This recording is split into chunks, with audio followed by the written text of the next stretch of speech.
with annotating. What are we annotating? 13 and 14 chapters.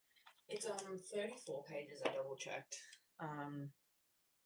before today's stream, so I'm hoping we can get that done in under 2 hours today.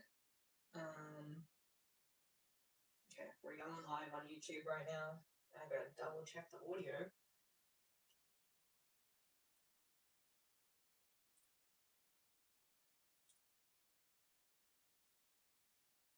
Sounds like it's working. It's a bit quiet, but that's fine. That's fine.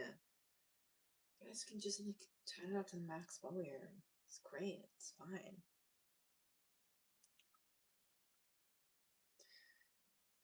Okay. I'm just cleaning my glasses because the book is located a bit further away. I gotta be able to see you guys. We're also at 2,500 subscribers, which is pretty cool. Ignore all background noise from my house because I live with many other people. So I can't even remember where we were up to, like what was happening when I stopped. I know we did Bonnie and Twill. Let me have a little bit of a look. Let's see. We've actually done so much. I think we're almost halfway through annotating this book. It has 27 total chapters of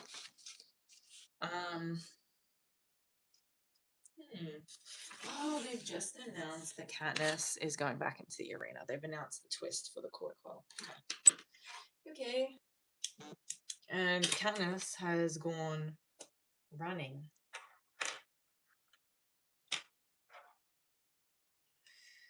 So, hello everyone just joining the stream. We're annotating chapters 13 and 14 today of Catching Fire.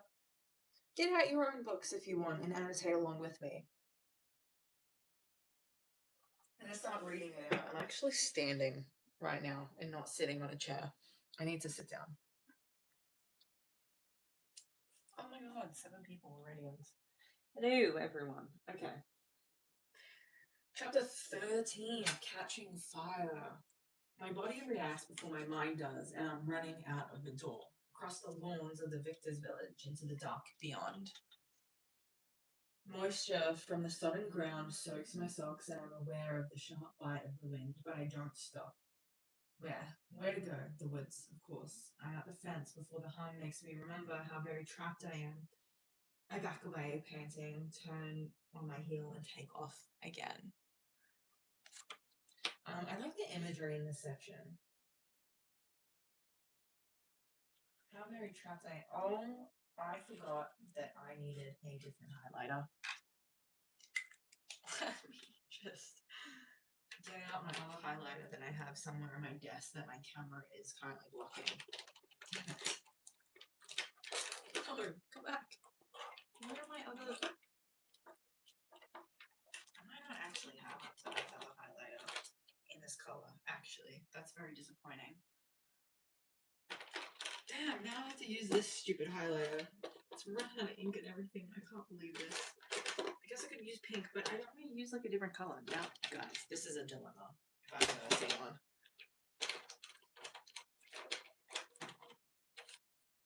See, finding these things. There's too many people watching me. I'm gonna have to go with like the highlighter without any ink. Damn, it's so annoying. Okay. Okay. I'm gonna have to not highlight the entire page, guys. Every single page. God. This is so disappointing. I can't believe I don't have another orange highlighter. I'm aware of the sharp bite of the wind. I love this imagery, as I was saying. This is gonna drive me mental. I can't use this highlighter.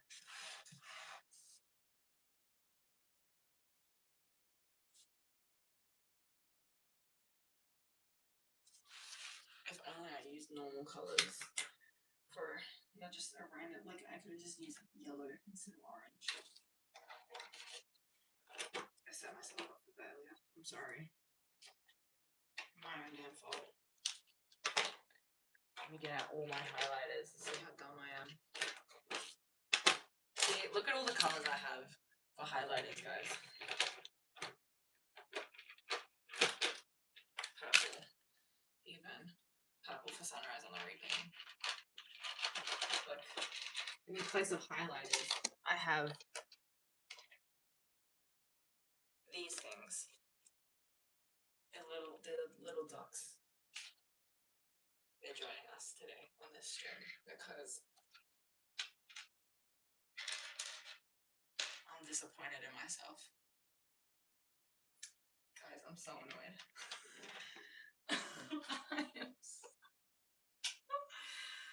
Oh my god. I have an orange texter that's... I'm so annoyed with myself right now. So annoyed.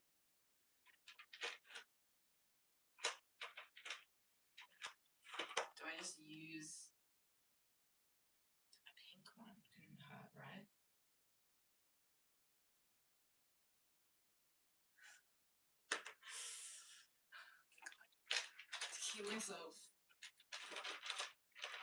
To keep myself grounded, I'm gonna need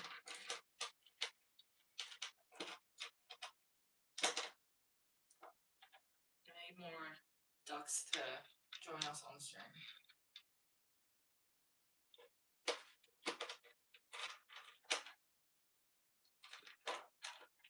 This is ridiculous. Someone vote in the comment section, yellow highlighter or pink highlighter? Guys, I've run out of ink in this highlighter. Yellow highlighter or pink highlighter to replace the orange? Someone tell me right now. These highlighters, they suck. No one's gonna answer me in the comments. That's fine. So annoyed. I'm so annoyed.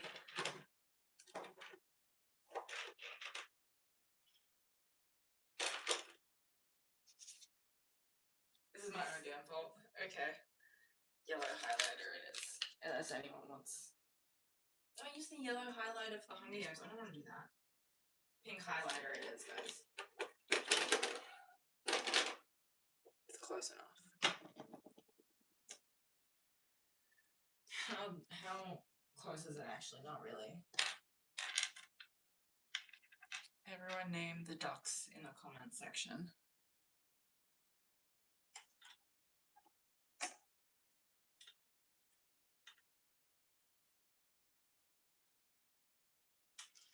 Okay.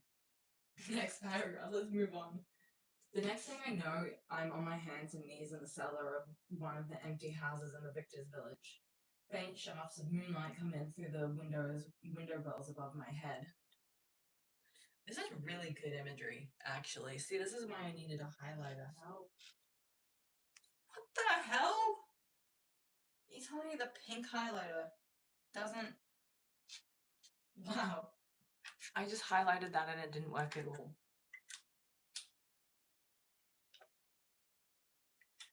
I have some things that I would like to speak to with Anko. Speak about to Anko. What? I have some things I need to bring up to Anko. What is that? What is that? See if this pink highlighting works. I'm having trouble with highlighting today. It's the universe's way of telling me not to highlight most of the page. I'm having a day. I'm having a freaking day. It's got so much. It's gonna bleed through. Look at that. Oh my god.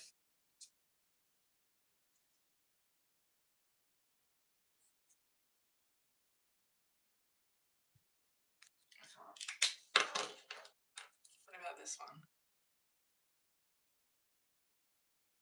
Orange coloring pencil. It's frustrating when it works. I don't know if I have an orange. This is going so well. Guys, this is my dream, is to have this happen to me on stream. I've located an orange highlighter. but I reckon it's gonna bleed through. I don't know if I have an orange pencil though.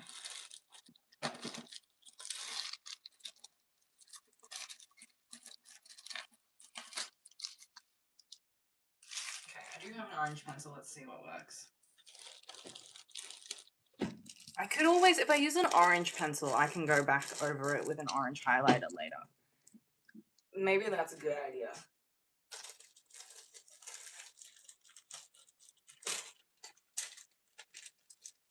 How annoyed am I gonna be by this? Probably very annoyed. But this is a good solution. I'm taking a solution right now because I can't deal with the bleed through from. Yeah.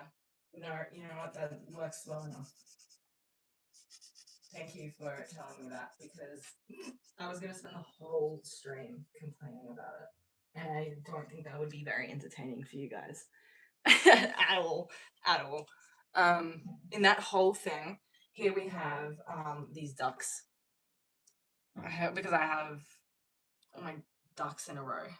Because I'm that organized. Jesus Christ. Okay. This is fine. Moving on. Okay. Faint shafts of moonlight come in through the window wells above my head. I'm cold and wet and winded, but my escape attempt has done nothing to subdue the hysteria rising up inside me.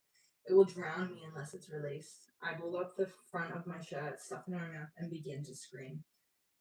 How long this continues, I don't know. But when I stop, my voice is almost gone. I curl up on my side and stare at the patches of moonlight on the cement floor. But back in the arena, wow. I love the imagery in this section. I honestly, before I started highlighting this, or annotating it, highlighting it, look at me with my amazing little orange pencil. It's doing so well. I was making sure it was orange and I wasn't colorblind, actually. I'm sorry. I'm really overwhelmed from that whole ordeal. Welcome everyone joining the stream as well. We're doing chapters 13 and 14 today of Catching Fire, and we're just discussing the imagery used today by Suzanne Collins.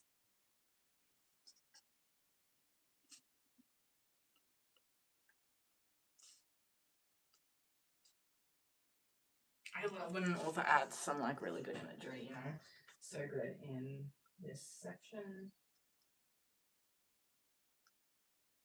Imagery is so good in this section. Back in the arena, back in the place of nightmares, that's where I'm going. I have to admit I didn't see it coming. I saw a multitude of other things, being publicly humiliated, tortured, and executed, fleeing the wilderness, pursued by peacekeepers and hovercraft, marriage to Peter with our children forced into the arena. But never that I myself would have to be a player in the games again. Why? Because there's no precedent for it. Victors are out of the reaping for life. That's the deal if you win. Until now. Everyone who's joining as well, feel free to annotate along with me. Make suggestions about my annotations if you'd like as well. There's some kind of sheeting, the kind they put down when they paint. I pull it over me like a blanket. In the distance, someone is calling my name. But at the moment, I excuse myself from thinking about even those I love most. I think only of me and what lies ahead. The sheeting's stiff but holds warmth. I might highlight this as a part of the imagery as well. Highlight with my really trusty orange pencil.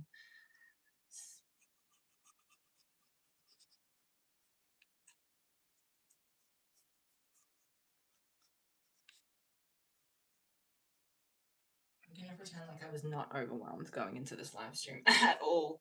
At all. In fact, I was so put together. I'm never gonna speak of that again. The sheeting stiff but holds warmth. My muscles relax, my heart slows. I see the wooden box in the little boy's hand, President Snow drawing out the yellowed envelope. Guys, it doesn't look. I can't see it on the other side. Everyone should use a pencil to highlight things instead. Is it possible that this was really the cortical written down 75 years ago? It seems unlikely. Okay. This is important because of the games being rigged as well.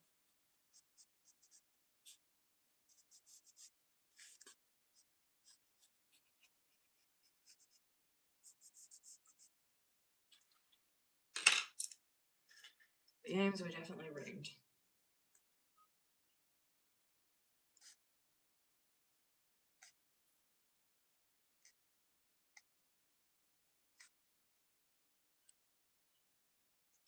It's just too perfect an answer for the troubles that face the capital today. Getting rid of me and subduing the districts all in one neat little package. Well, there are multiple people, you know, that they need to get subdued. Not just Katniss and Peter. Not just Katniss. See, that's her biased narration coming through.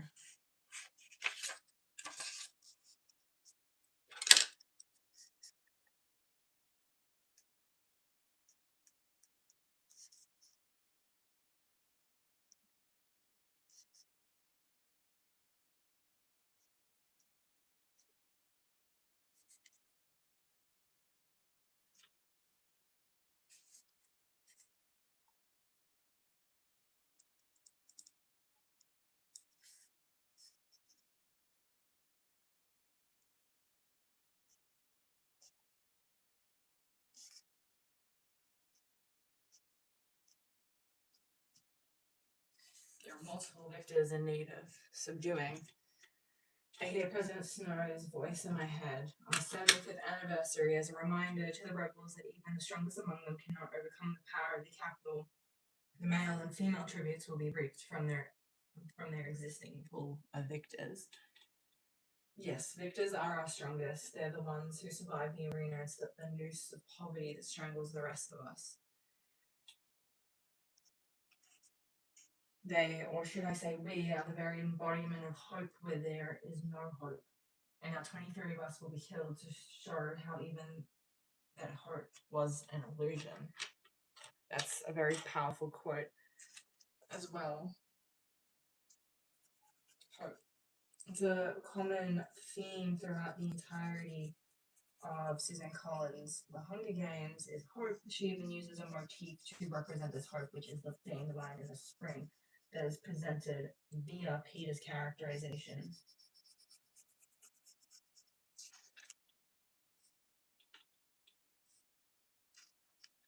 I'm glad I won only last year, otherwise I'd know all the other victors, not just because I see them on television, but because they guest at every games. Even if they're not mentoring, like Hamish always has to, most return to the capital each year for the event. Most? I think a lot of them are friends, whereas the only friend I'll have to worry about killing will be either Peter or Hamish. Peter or Hamish. I sit up straight. I sit straight up. I read that wrong. I sit straight up. Throwing off the sheeting, what just went through my mind, there's no situation in which I would ever kill Peter or Hamish, but one of them will be in the ring with me, and that's a fact. They may have even decided between them who it will be. Whoever is picked first, the others will have the option of volunteering to take his place. I already know what will happen. Peter will ask Hamish to let him go into the arena with me no matter what, for my sake, to protect me.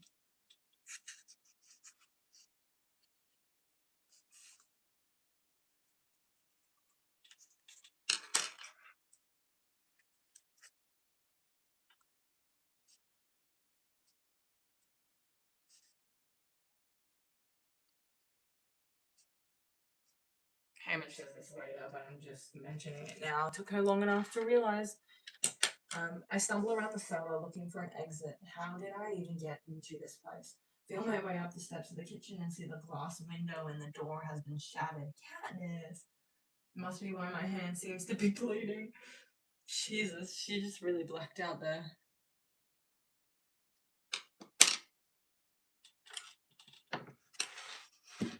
Oh, knocking all my ducks in a row away. I'm just gonna...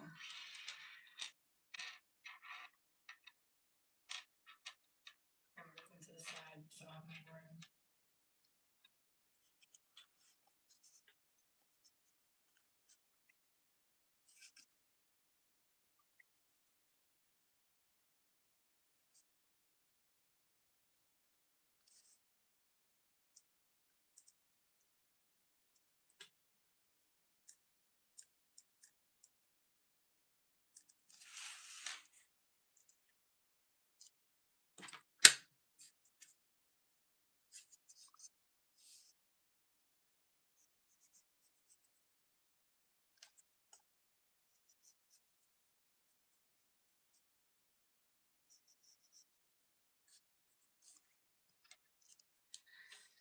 hurry back into the night and head straight to Hamish's house. He's sitting alone at the kitchen table, a half-empty bottle of white liquor in one fist, his knife in the other, drunk as a skunk. Oh, there she is, all tucked out. Finally did the math. Plural, I feel like that doesn't make any grammatical sense, but moving on. Finally did the maths, did you, sweetheart? Worked out you won't be going in alone, and now you're here to ask me what, he says.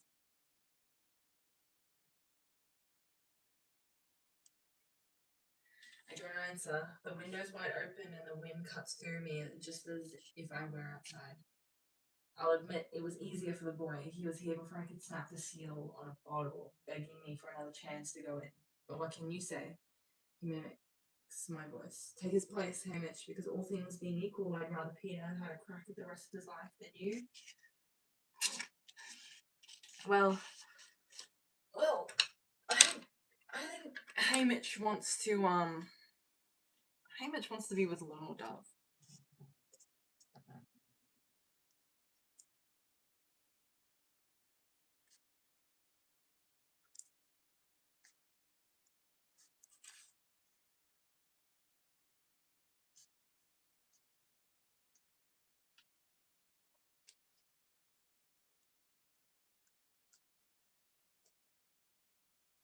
Well, Hamish, he's been through so much. I bite my lip because once he said it, I'm afraid that's what I do want. This ain't gonna make sure that ink is dried first. For Peter to live, even if it means Hamish's death. No, I don't. He's dreadful, of course, but Hamish is my family now. What did I come for, I think? What could I possibly want here? He came for a drink, I say. Katniss, no!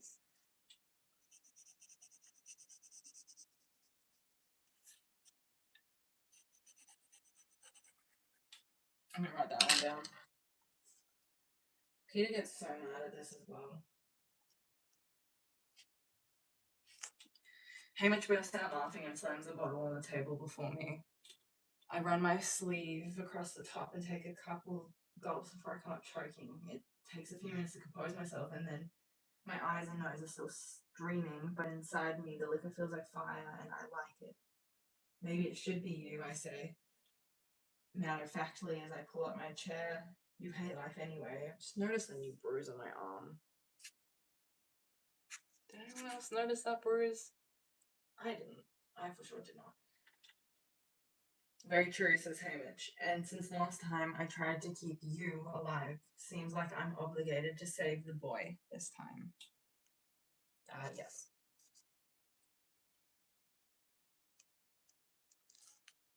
That's another good point, I say, wiping my nose and tipping up the bottle again.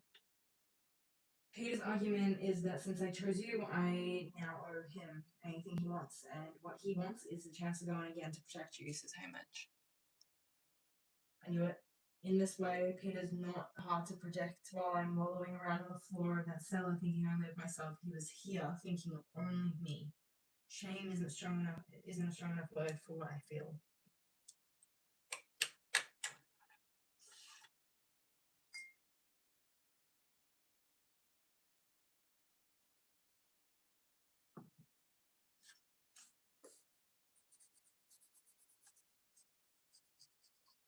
Okay. We're highlighting this section.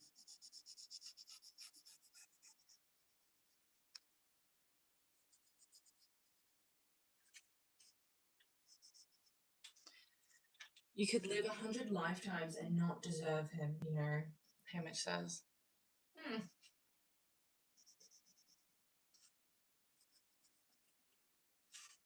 It's a very powerful line.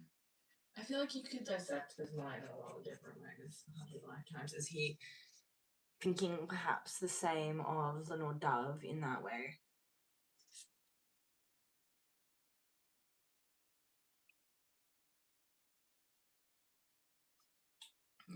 He's Katniss, Lenore Dove is Peter. I think a lot of people have interpreted it that way. It could just be that You know, I think maybe that's the only interpretation. I'm trying to think of like different ways you could interpret it. I'm so tired. Um,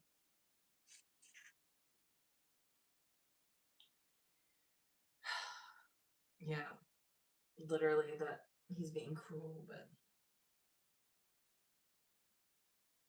what is that word? Yeah, I say brusquely, briskly, probably briskly, because then it'd be spelled different. No question, he's the superior one in this trio, so what are you going to do? Hamish also is reminiscing on how much better he could have been had Lenore Dove not died when she did. That's the other, I forgot the other meaning. Perhaps he's also reflecting on the life he could have had with Lenore Dove. I don't know, Hamish Silas. Go back in with you, maybe, if I can. If my name's drawn at the briefing, it won't matter. He'll just volunteer to take my place.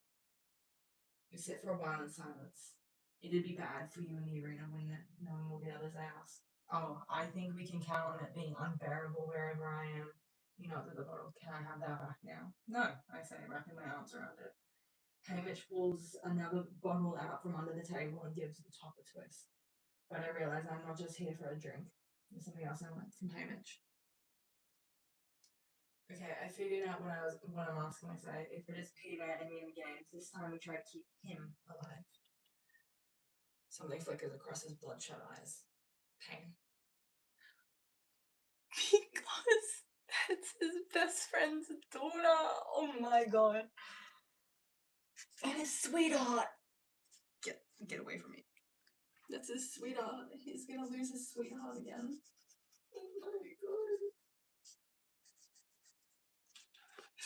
Oh my god, with context this time, man. That hit hard. That hit real hard, man. Damn. Fuck, that's so bad.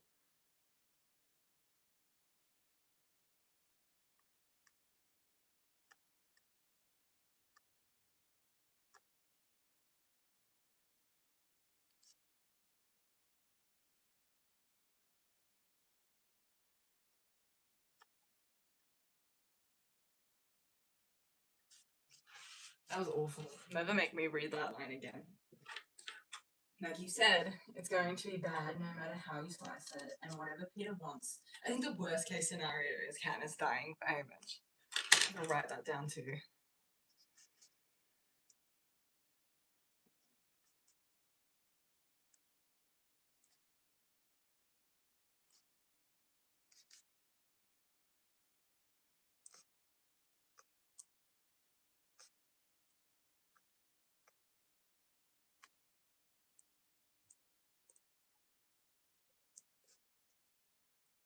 I know he remembered Luella in that moment.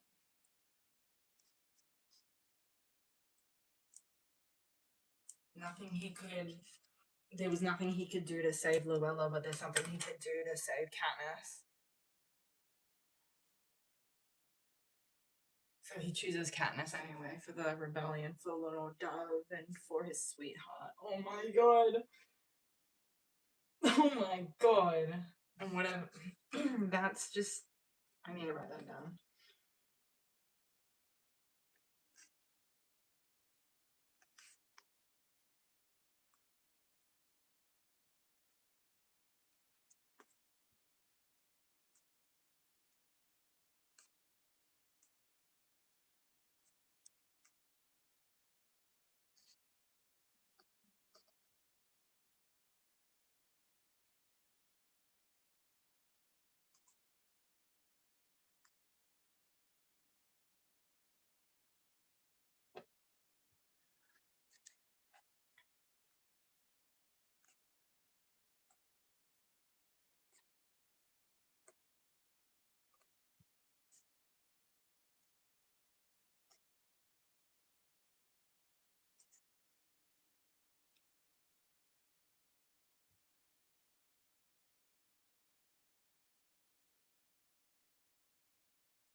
You speak to me for 3 to 5 business months. Whatever Peter wants, it's his turn to be saved. We both owe him that. My voice takes on a pleading tone. Besides, the capital hates me so much. I'm as good as dead now. He still might have a chance. Please, Hamish, say you'll help me. He frowns at his bottle, weighing my words. All right, he says finally. Thanks, I say. He's lying. He's lying to you, Candace.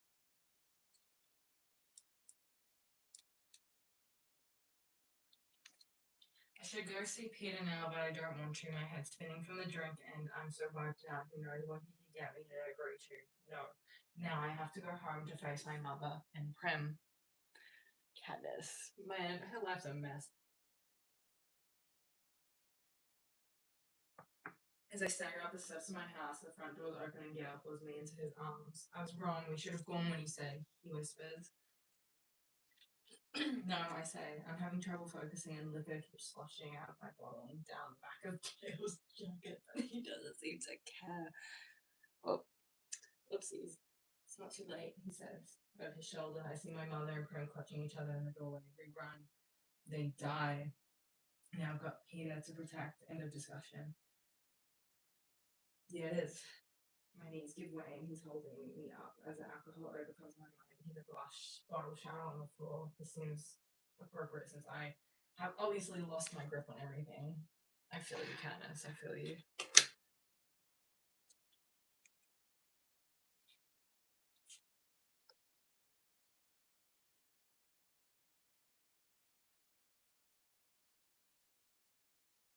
I mean, my pencil against the world, guys. When I wake up, I barely get to the toilet before the white liquor makes its reappearance. It burns just as much coming up as it did going down and tastes twice as bad. I'm trembling and sweaty when I finish vomiting, but at least most of the stuff is out of my system. Enough made it into my bloodstream, though, to result in a pounding headache, parched mouth, and a boiling stomach. Well, that, kids, is why we don't drink. I turn on the shower and stand under the warm rain for a minute before I realize I'm still in my afterclothes. Candace. My mother must have just stripped off my filthy outer ones and tucked me in bed, and I throw the wet undergarments into the sink and pour shampoo on my head. My hands sting, and that's when I notice the stitches smaller than even across one palm. And up the side of the other hand. Vaguely, I remember breaking the glass window last night. I scrubbed myself from head to toe, only stopping to throw up again right in the shower. Yummy. It's mostly just bile and goes down the drain with the sweet smelling bubbles.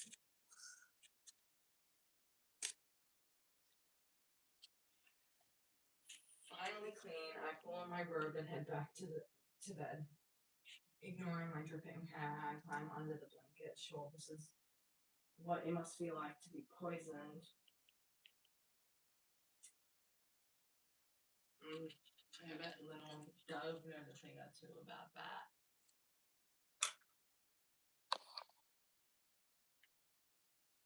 I think the description was accurate about it's also on theme with the theme of being poisoned by snow.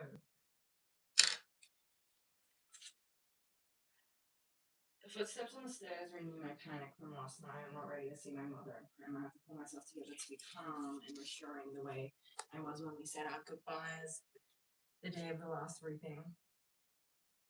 I have to be strong. I struggle into an upright position, push my wet hair off my throbbing temples, and brace myself for this meeting. They appear in the doorway holding tea and toast, their faces filled with concern. I open my mouth, planning to start off with some kind of joke and burst into tears. So much for being strong.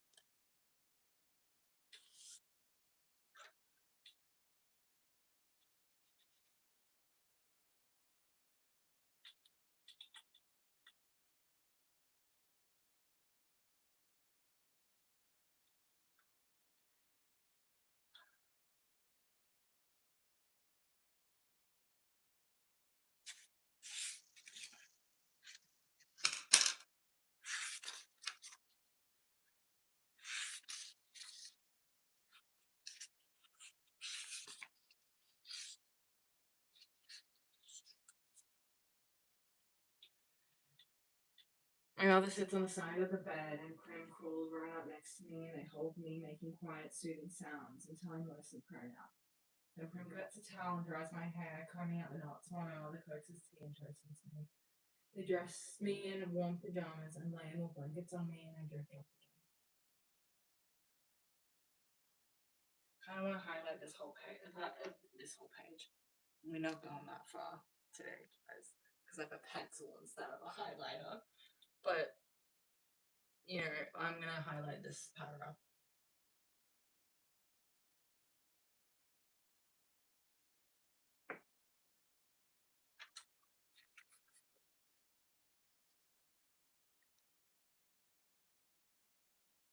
This is irritating already. I want to highlight this because this is like a good representation of Candace's relationships, and when she's vulnerable, what happens.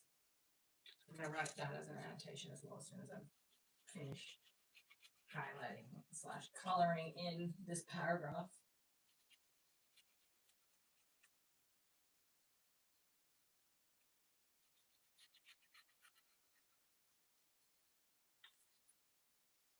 Highlighter would have been a better choice. No. Don't lie to yourself. I'm not gonna lie to myself today.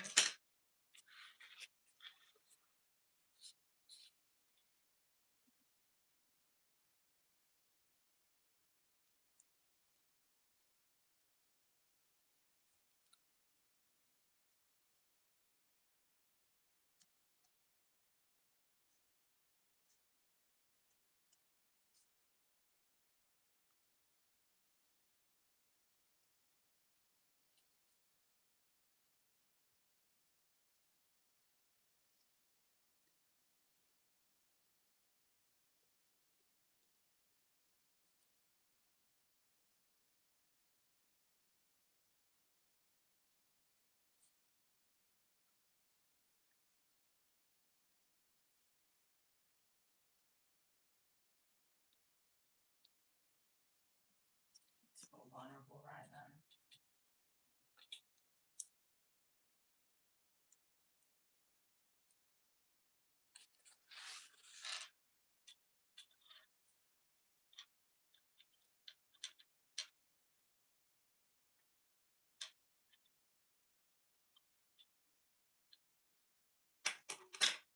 I can tell by the light it's late afternoon when I come around again. There's a glass of water on my bedside table, and I gulp it down firstly. My stomach and head still feel rocky, but much better than they did earlier. I rise, dress, and braid back my hair. Before I go down, I pause at the top of the stairs, feeling slightly embarrassed about the way I've handled the news of the Court of Quell. My erratic flight, drinking with Hamish, weeping. Given the circumstances, I guess I deserve one day of indulgence. I'm glad the cameras weren't here for it, though. Downstairs, my mother and Prim embrace me again, but they're not overly emotional. I know they're holding things in to make it easier on me. Looking at Prim's face, it's hard to imagine she's the same frail little girl I left behind on Mockingjay 9 months ago. She's matured. I think this paragraph is what led to the conversation in the snow when they were collecting snow for Gale Wounds in the movie. Because that conversation isn't, I don't think it's in the books at all, actually. It's just in the movies. That's just how they translate it onto the screen. Having combination of that ordeal and all that has followed the cruelty in the district, the creative sick and wounded that she often treats by herself now as my mother's hands are too full. These things have aged her by years. She's grown quite a bit too. We're practically the same height now. But that isn't what makes us seem so much older.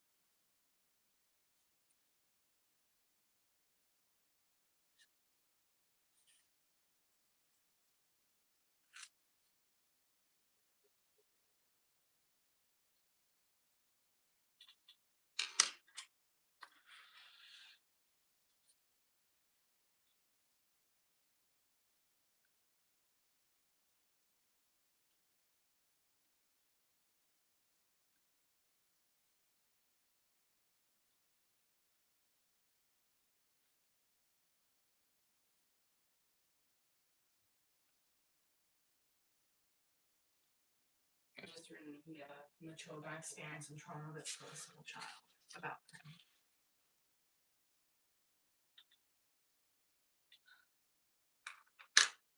My mother ladles out a mug of broth for me, and I asked for a second mug to take to Hamish. Then I walk across the lawn to his house. He's only just waking up and accepts the mug without comment. We sit there, almost peacefully, sipping our broth and watching the sunset through his living room window. I hear someone walking around upstairs and assume it's Hazel, but a few minutes later, Peter comes down and tosses a cardboard box of empty liquor bottles on the table with finality. There, it's done, he says.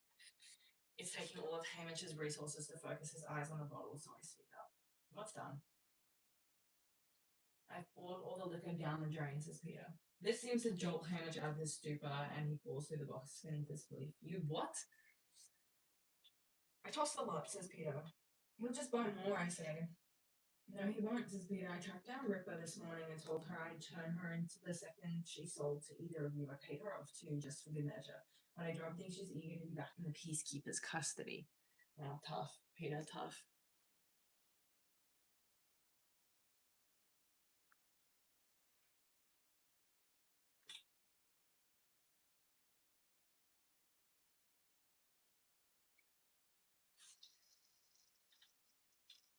Hamish takes a swipe with his knife, but Peter deflects it so easily it's pathetic. Anger rises up in me. What business is it of yours what he's done? It's completely my business.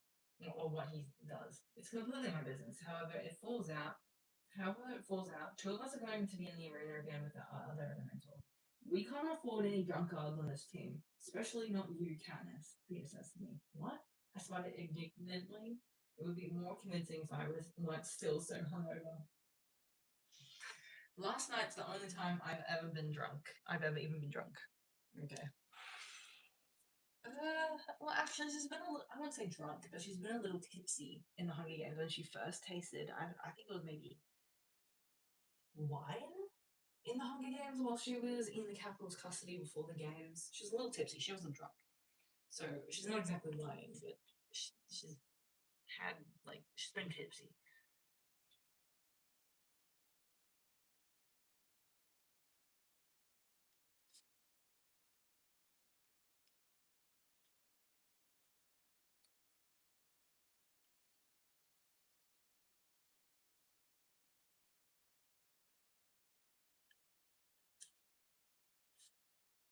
What was interaction, the banter, and all. Yeah, and look at the shape you're in, says Peter. I don't know what I expected from my first meeting with Peter after the announcement. A few hugs and kisses, a little comfort maybe. Not this. I turned to Hamish. Don't worry, I'll get you some more. Get you more liquor. Then I'll turn you both in. Let you sober up in the stocks, says Peter. What's the point to this? Asks Hamish.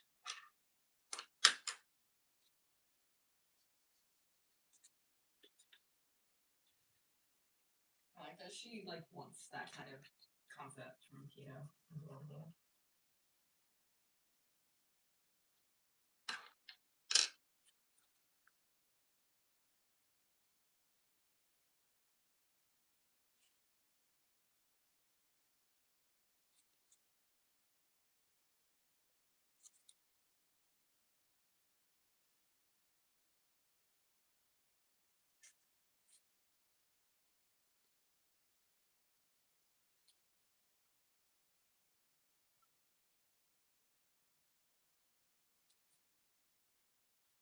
The point is that two of us are coming home from the capital, one mentor and one victor, says Peter.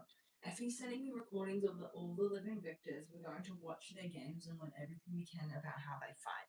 We're going to put on weight and get strong. We're going to start acting like careers, and one of us is going to be the victor again, whether you two like it or not. He sweeps out of the room, slamming the front door. At this point, Peter thinks he's dead. So he's like, these two idiots better survive.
this part because this is important information for when the tapes come over without the first quarter flow.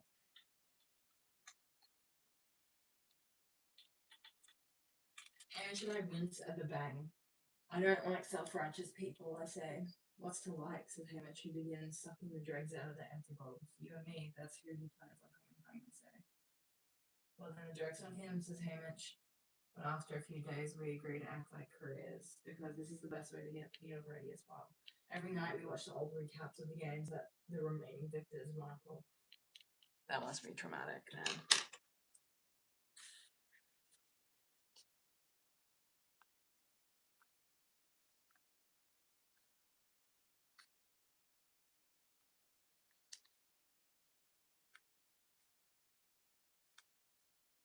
I spell especially. Did I spell that wrong?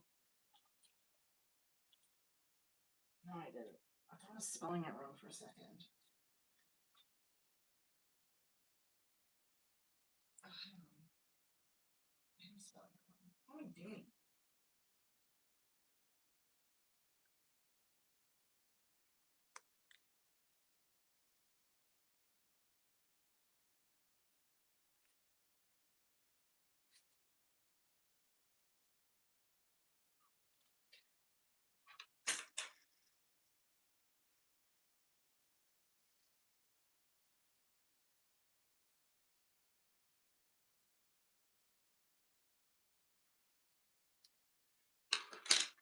I realize we have never met any of them on the victory tour, which seems odd in retrospect. When I bring it up, Hamish says the last thing presidents know I would have wanted was to show Peter and me, especially me, bonding with other victors and potentially rebellious districts, especially Finnick. Don't bond with Finnick. Victors have a special status, and if they appeared to be supporting my defiance of the capital, it would have been dangerous politically. Adjusting for age, I realize some of our opponents may be elderly, which is both sad and reassuring. Peter takes copious notes. Hamish volunteers information about the victors' personalities, and slowly we begin to know our competition.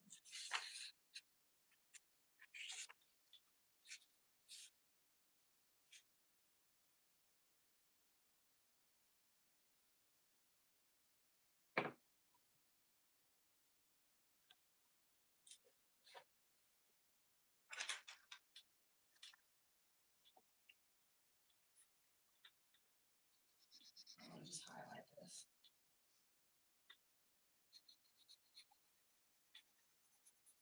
At least he knows something, you know.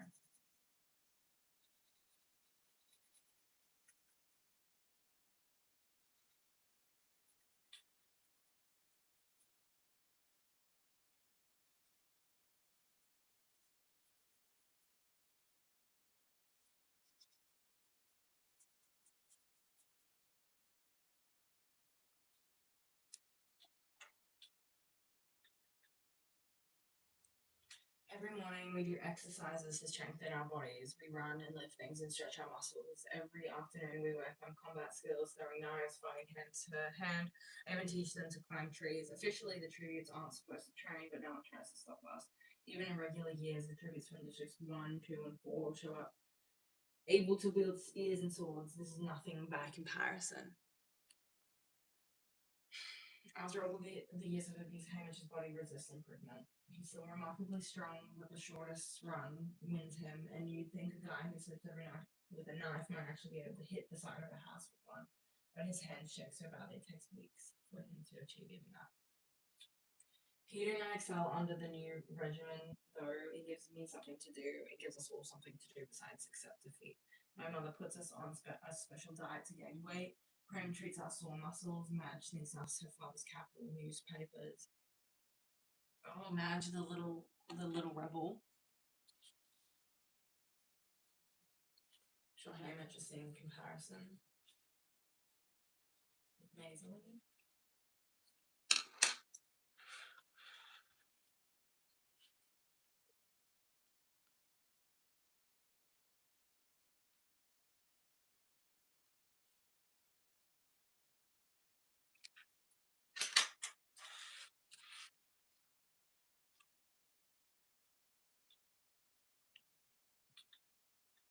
Predictions on who will be the.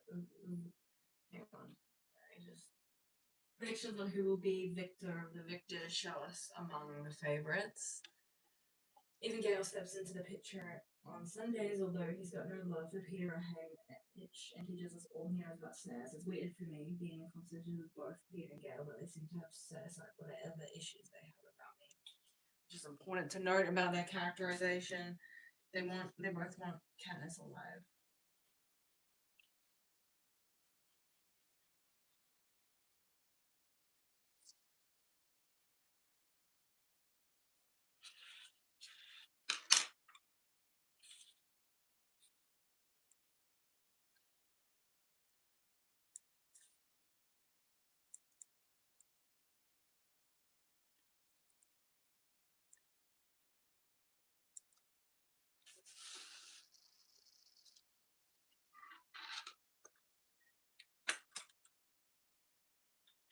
One night, as I'm walking Gale back into town, he even admits it'd be better if he were easier to hate.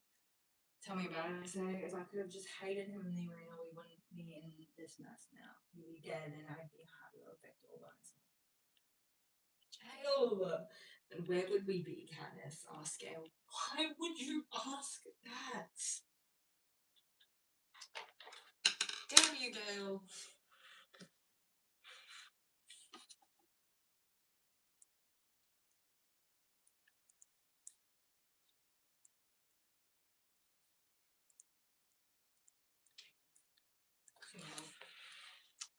Tisk tisk. I paused, not knowing what to say. Where would I be with my pretend cousin who wouldn't be my cousin if it weren't for Peter? Would he have still kissed me, and would I have kissed him back? And had I been free to do so, would I have let myself open to him, lulled by the security of money and food and under the illusion of safety being a victor should bring under different circumstances? But there would still always be the reaping looming over us, over our children, no matter what I wanted. That's important to highlight as well. She doesn't want kids because of the reaping and the hunger games.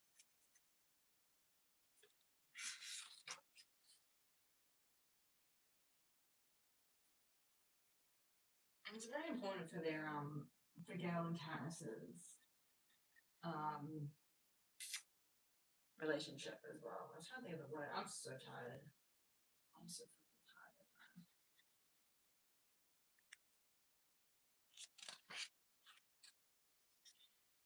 Hunting like every Sunday, they say, oof, oof.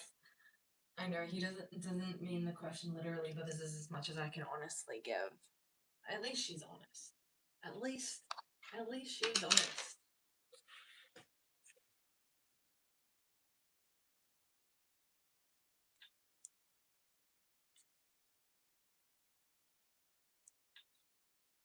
Gale knows where he stands.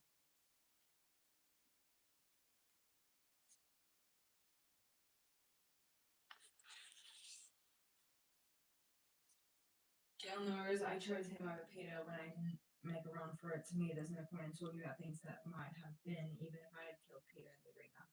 I still wouldn't have wanted to marry anyone. I only got engaged to save people's lives, and that completely backfired. I'm afraid, anyway, that any kind of emotional scene with Gale might cause him to do something drastic, like start an uprising in the mines, and as Hamish says, District 12 isn't ready for that. If anything, they're less ready than before the protocol announcement, because the following morning, another 100 peacekeepers arrived on the train ground. They were prepared for people to stage an uprising after that announcement. Since I don't plan on making it back alive a second time, the sooner Gale lets me go, the better. I do plan on saying one or two things to him after the reaping, when we're allowed an hour for goodbyes, to let Gale know how essential he's been to me all these years. How much better my life has been knowing him, for loving him, even if it's only in the limited way that I can manage. I think that's also important for their relationship, so I'm going to highlight that.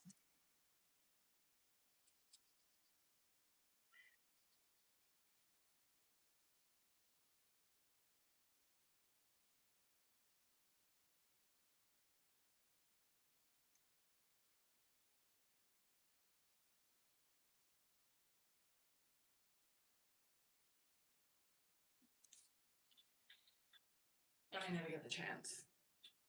The day of the reaping's hot and sultry. The population of the 12 waits, sweating and silent in the square with machine guns trained on the wall.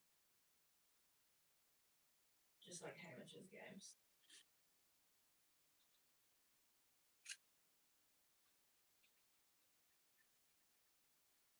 It's like try anything.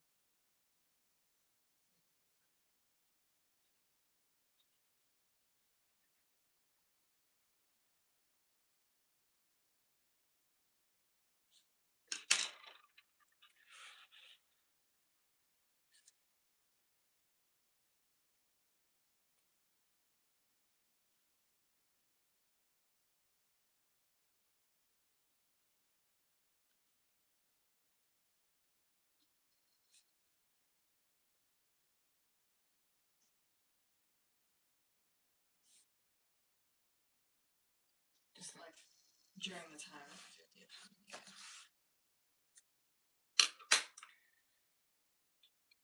I stand alone in a small roped-off area with Peter and Hamish in a similar pen to the right of me. The reaping takes only a minute. Effie, shining in a wig of metallic gold, lacks her usual verb. She has to call around the girls working bowl for quite a while to snag one piece of paper that everyone already knows has my name on it. This is Effie changing as well, so I'm gonna highlight that.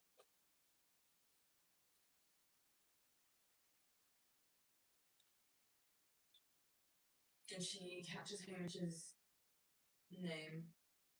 He barely has time to shoot me an unhappy look before Peter has volunteered to take his place. We immediately marched into the Justice Building to find head peacekeeper threat waiting for us. New procedure, he says with a smile. We're ushered out of the back door into a car and taken to the train station. There are no cameras on the platform, no crowd to send us on our way. Hamish and Effie appeared escorted by guards. Peacekeepers hurry us all onto the train and slam the door. The wheels begin to turn. And I'm off staring out the windows, watching District 12 disappear, with all my goodbyes still hanging on my lips. That's so brutal. I'm gonna write that down, that reaction. I feel like this gives a different tone than in the movies, but it's still like very depressing. Like in the movies, it's more like panicked. In the books, it's more like just acceptance, being like, well, what was I supposed to do? You know, how could it have been different?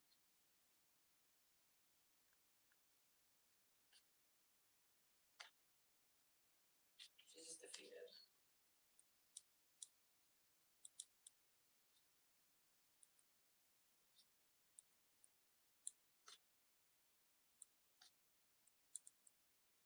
She is defeated at this point.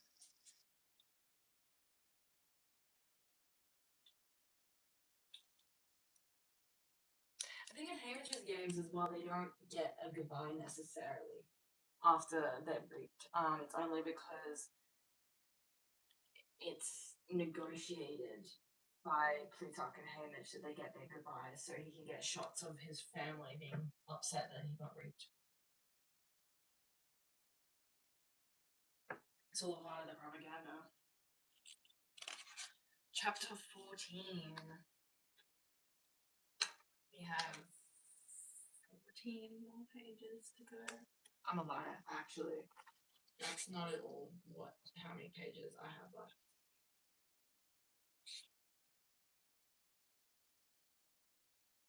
I think it's 18, actually. It's 18 more pages. Oh my god. Wait, is that right? 10. Yeah, it's 18 more pages. That's too many pages, man. Too many goddamn pages.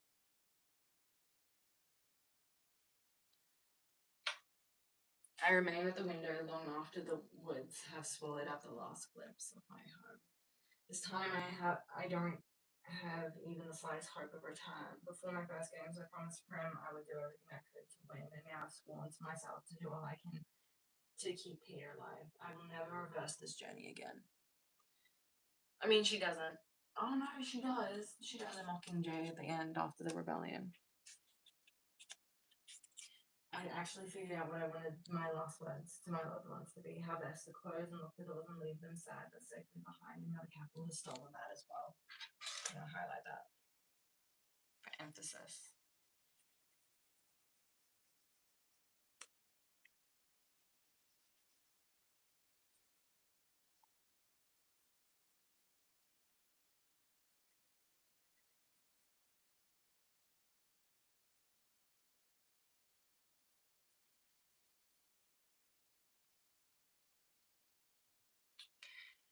Write letters, Katniss, says Peter from behind me. It will be better anyway. Give them a piece of us to hold on to. Hamish will deliver them for us if they need to be delivered. I nod and go straight to my room. I sit on the bed, knowing I will never write those letters. They will be like the speech I tried to write to honor Rue and correction to Superwoman. Things seemed to clear in my head, and even when I talked before the crowd, the words never came out of the pen right. Besides, they were meant to go with embraces and kisses and a stroke of Prince Harry, a caress of Gav's face. Come on now, Katniss. A squeeze of Mudge's hand.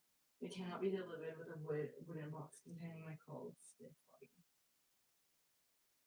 Too heartsick to cry. All I want is to curl up on the bed and sleep until we arrive in the capital tomorrow morning. But I have a mission. No, it's more than a mission. It's my dying wish. Keep Peter alive. Oh my god, this is the chapter where Hamish's games. Oh, this is the first time I'm like properly reading it all since reading Sunrise and the Reaping as well. I haven't reread this. I'm excited now. And as hang on, where was I up to? And as unlikely as it seems that I can achieve it in the face of Capital's anger, it's important that I be at the top of my game. Highlight this because this has to do with anger as well, and that's also a common theme of Katniss and her anger that takes over to defeat the Capital. So I just want to highlight it for emphasis and not write an annotation. Most of the good I just don't want to. This won't happen if I'm mourning for everyone I love back home. Let them go, I tell myself. Say goodbye and forget them. I do my best thinking of them one by one. Releasing them like birds from the protected cages inside. Wow. Bird imagery. Again, gotta highlight that. Locking the doors against their return.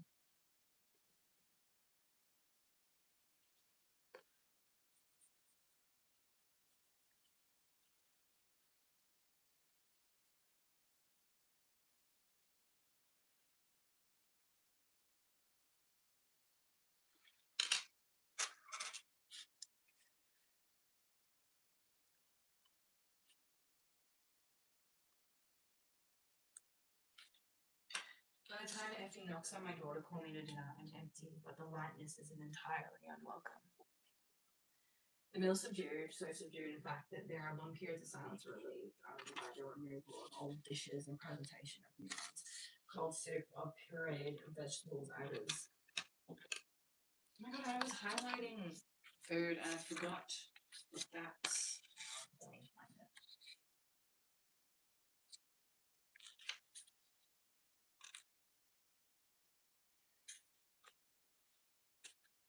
They put on a special guide to gaining weight. I should have highlighted that because of food. Okay. Gotta highlight anything about food. Okay. Cold soup of pureed vegetables, fish cakes with creamy lime paste. Those little birds filled with orange sauce with wild rice and watercress. Chocolate custard dotted with cherries. Yum.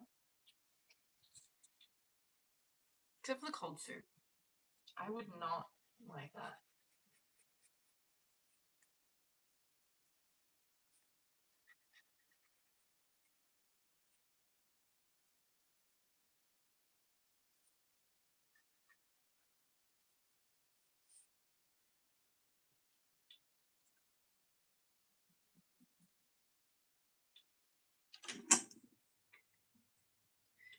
Peter and Effie make occasional attempts at conversation that quickly die out.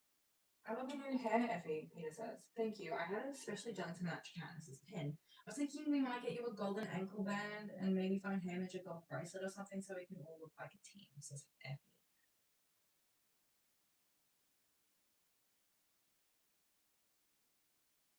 Evidently, Effie doesn't know that my Mockingjay pen is now symbol used by the rebels, at least in District 8. In the capital, the Mockingjay is still a fun reminder of an especially exciting Halloween dance. What else could it be? Real rebels don't put on a secret symbol. Real rebels don't put a secret symbol on something as durable as jewelry. They put it on a wafer of bread that can be eaten in seconds if necessary.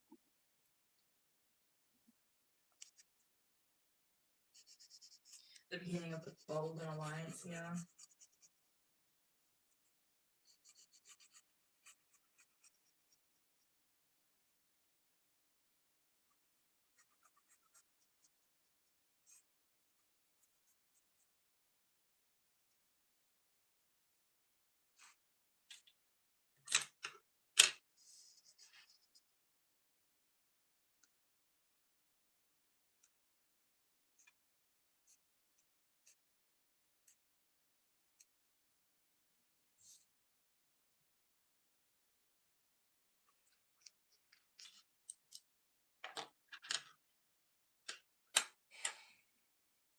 Evidently, Effie doesn't know that my. Oh, hang on. I just read that paragraph. Don't mind me.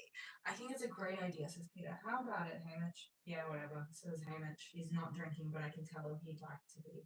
Effie had them take her own wine away when she saw the effort he was making. That's so cute. But he's in a miserable state.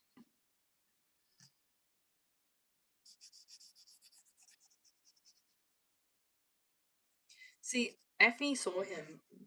Um, what are words? Effie.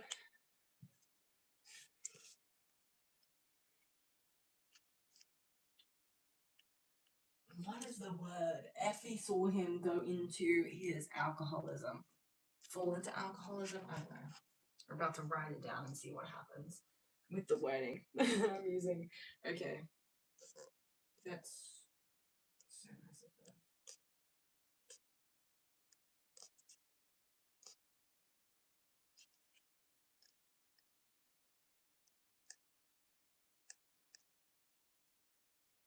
Here I am writing the word especially again, even though I clearly can't spell.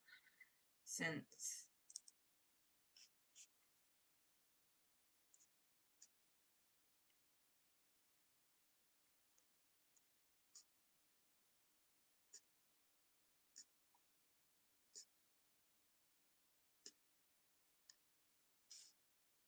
Fall into alcoholism. I'm just spelling. I'm scanning out the word so I can spell it right. I'm really great at spelling. If he were the tribute, he would have owed Peter nothing, and he could be as drunk as he liked. Now it's going to take all he's got to keep Peter alive in the arena full of his old friends, and he'll probably fail. Maybe could get you a big two, I say, in an attempt at lightness. He just shoots me a look that says to leave him alone, and we will eat our custard in silence.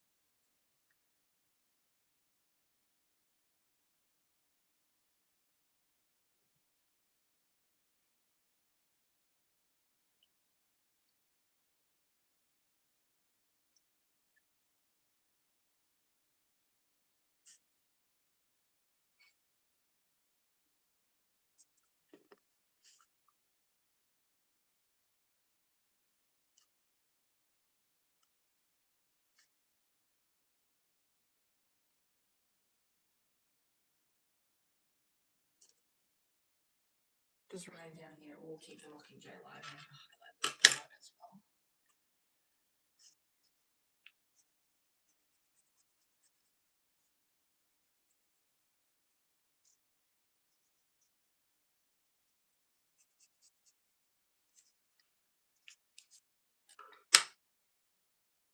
Shall we watch the recap of the reaping? Says Effie, dabbing at the corners of her mouth with a white linen napkin.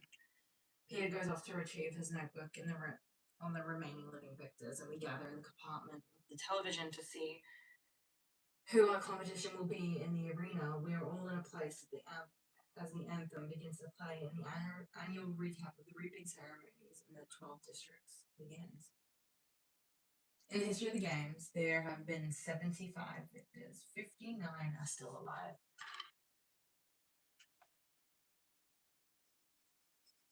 That is a lot more than one would think, actually. I recognize many of their faces either from seeing them as tributes or mentors at previous games or from our recent viewing of the victors' tapes. Some are so old or wasted by illness, drugs, or drink that I can't place them. As one would expect, the pools of career tributes from District 1, 2, and 4 are the largest. But every district has managed to scrape at least one female and one male victor. This is the first time we're introduced to characters like Finnick. We've had Joanna mentioned in the first Hunger Games novel.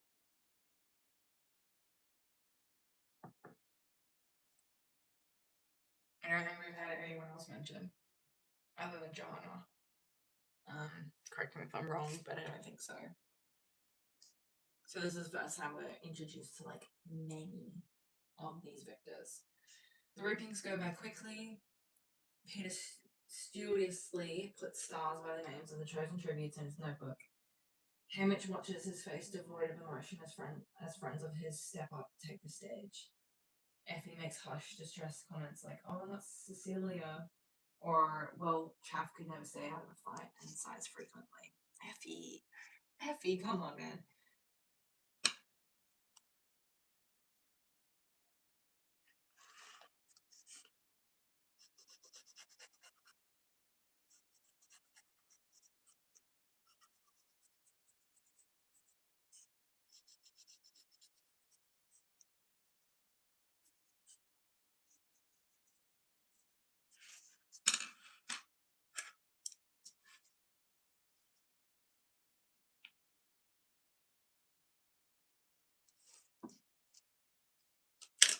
For my part, I try to make some mental record of the other tributes, but like last year, only a few really stick in my head.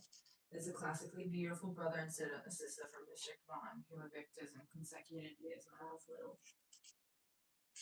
Oh.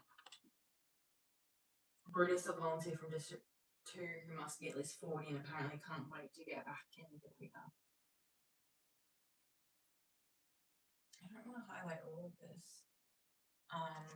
But this is interesting.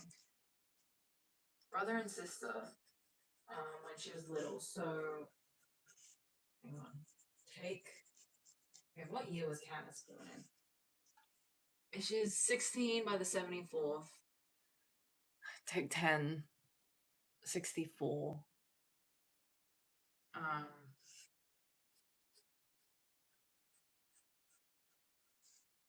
60, 58. She was born in the 58th Hunger Games.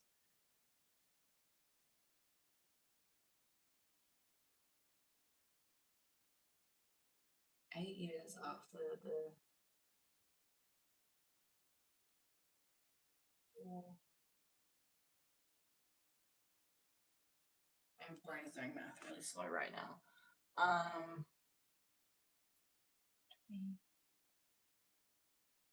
So Candace's mother was 24 when she had her. Interesting.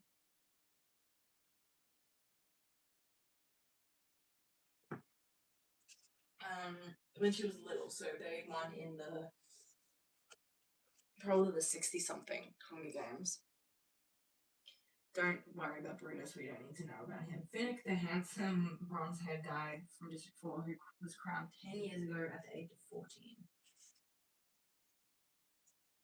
Highlighting this because it's about Finnick, obviously.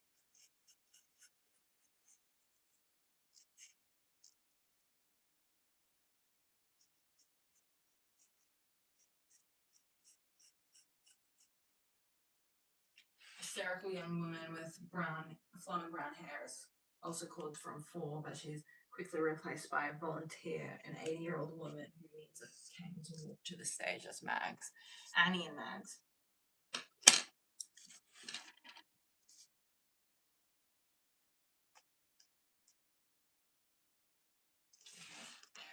And then has Joanna Mason, who the only living female victor from Seven, which they potentially could have more victors than just Joanna then, who won a few years back by pretending she was a weakling. So she's not very old either.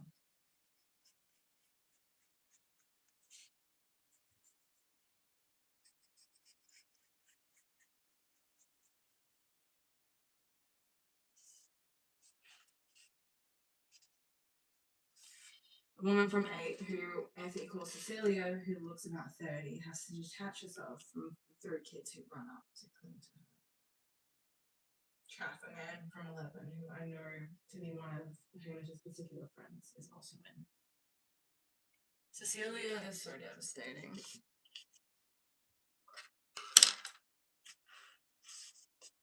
She dies in the arena. But we don't hear about her in the movies. Because I guess she didn't play an important role, but it's crazy that she has like 3 kids. Yeah.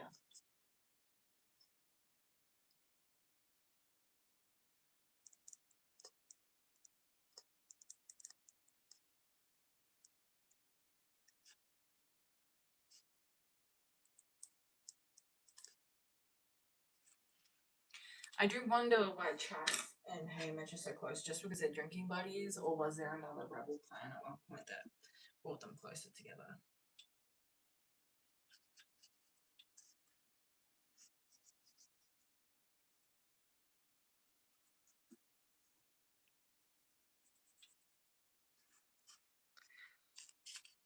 I'm cold, then Hamish and Peter volunteers. One of the announcers gets.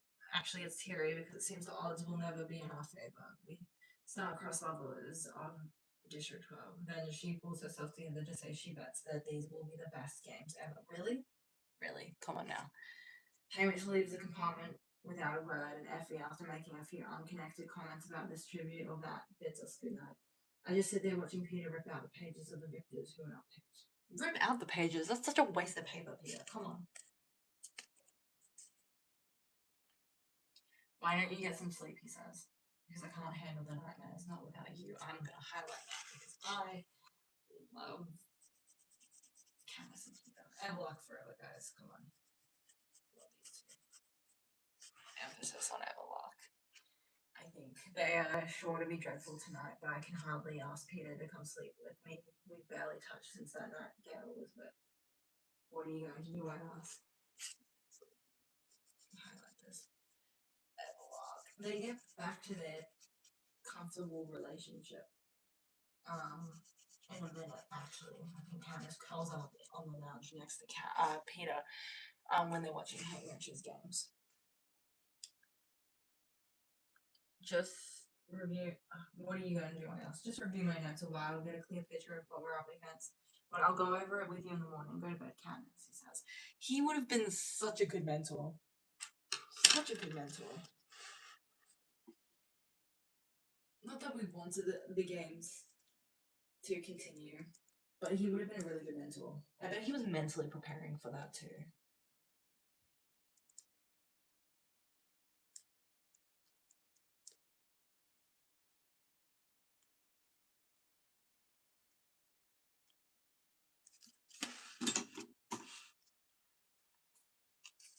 So I go to bed, and sure enough, within a few hours, I awake from a nightmare where that old woman for District 4 transforms into a large rodent and gnaws on my face. I know I was screaming, but no one comes. Not Peter, not even one capital attendants. I pull on a robe to try to calm the goose flesh crawling over my body. Staying in my compartment is impossible, so I decide to go find someone to make me tea or hot chocolate or anything. But Hamish is still up. Surely he isn't asleep. Maybe Hamish is still up. Surely he isn't asleep. This is about 3, so I'm highlighting this.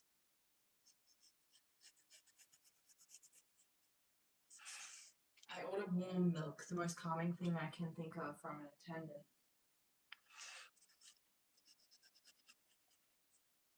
Once again, about food or drinks, I guess. Same thing.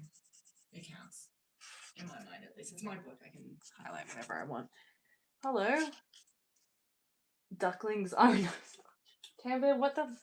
Thanks so much.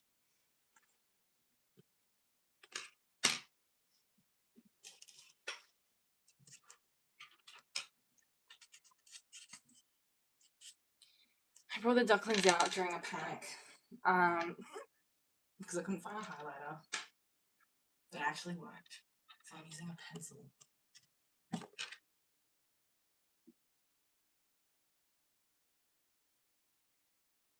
What was I up to? Hearing voices from the television room, I go in and find Peter. Beside him on the sofa is the box Effie sent of tapes of the old Hunger Games. I recognize the episode in which Brutus became Victor. Scary. Peter rises and flips off the tape when he sees me. Couldn't sleep. Not for long, I say. I pull the robe more secure. Hang on, I lost my train of thought. Not for long, I say. I pull the robe more securely around me as I remember old woman transforming into the rodent.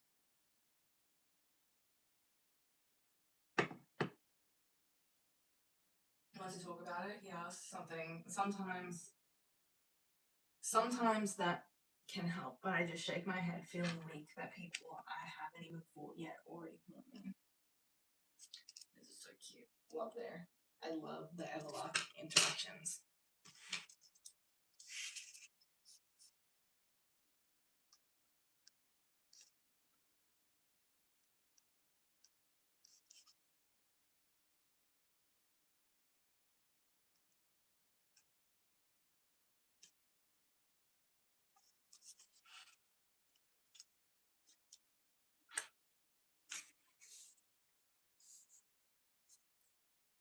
I like that he rises as well. Like immediately, his attention is turned to Cass. He's so in love with her. So sweet.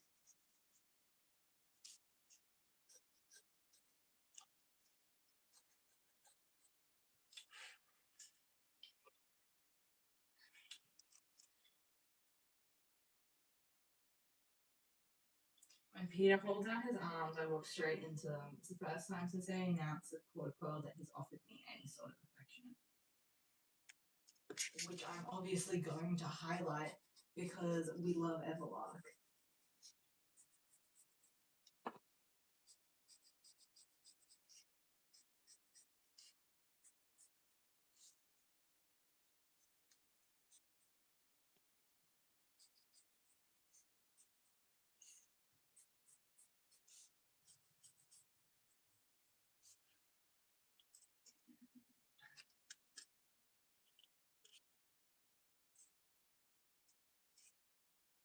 He's been more like a very demanding trainer, always pushing, always insisting, hey, Mitch and I run faster, eat more, no enemy better, lover.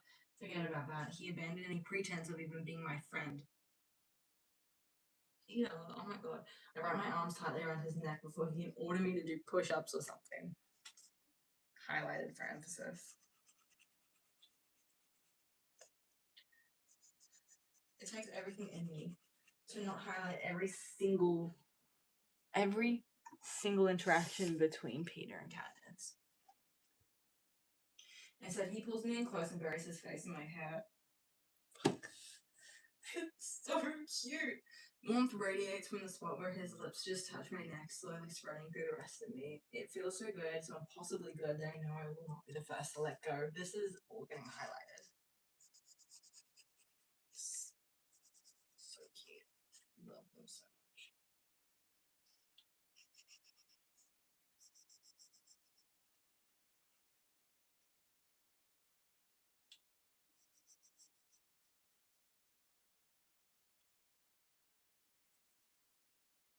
I still have so much of this chapter to go. I will lose my mind.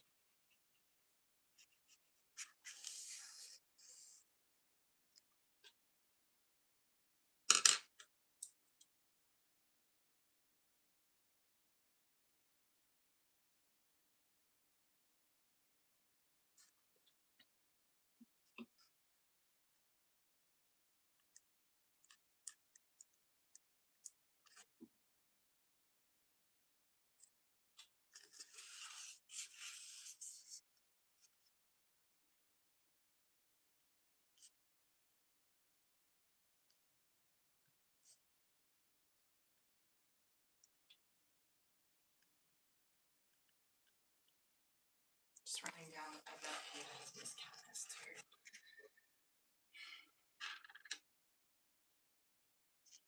And Why should I? I have said goodbye to Gail. I'll never see him again, that's for certain. Nothing I do now can hurt him. He won't see it or he'll think I am acting for cameras. That at least is one weight off my shoulders.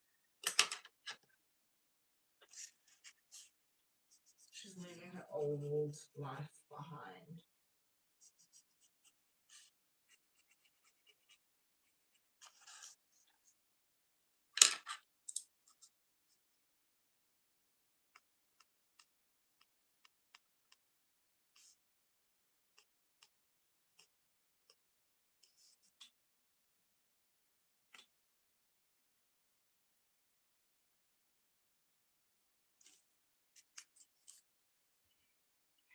The arrival of the capital attendant with the warm milk is what breaks us apart. He sets a tray with a steaming ceramic jug and two mugs on the table. I brought an extra cup, he says. Thanks, I say. And I added a touch of honey to the milk for sweetness and just a pinch of spice, he adds. He looks at us like he wants to say more, then gives his head a slight shake and backs out of the room. Once again, food. So, anyway.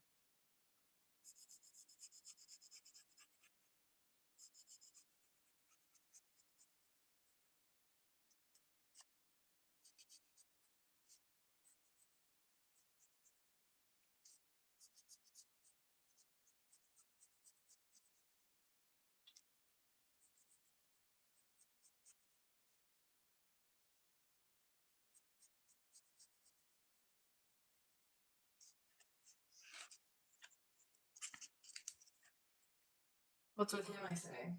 I think he feels bad for us, says Peter. Right, I say.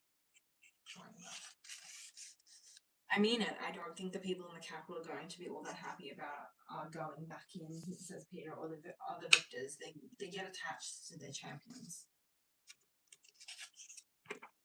Seal this. Seal this. So many freaking pages.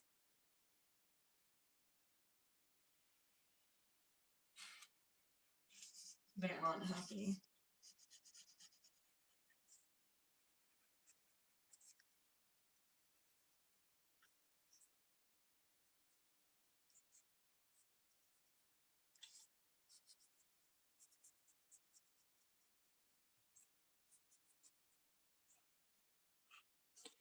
I'm guessing they'll get over it once the blood starts flowing, I say flatly. Really, if there's one thing I don't have time for is worrying about how the quarter quell will affect the mood in the capital. So, you're watching all the tapes again.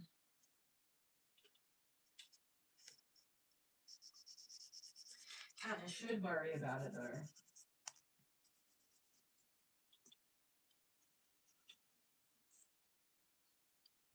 Because that's how we need the capital people to help them rebel against Star.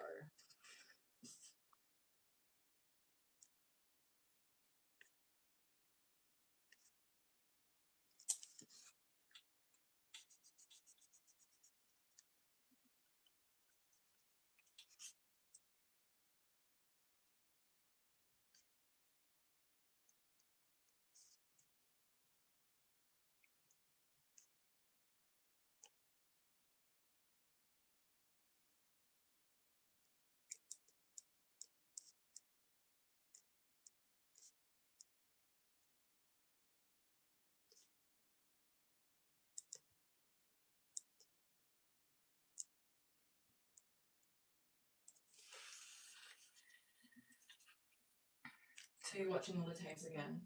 Not really, just sort of skipping around to see who's different fighting. Who's different. See people's different fighting techniques, says Peter. Who's next, I say. You pick, says Peter, holding out the box. The tapes are marked with the year of the games and the name of the victor. I dig around and suddenly find one in my hand that we have not watched.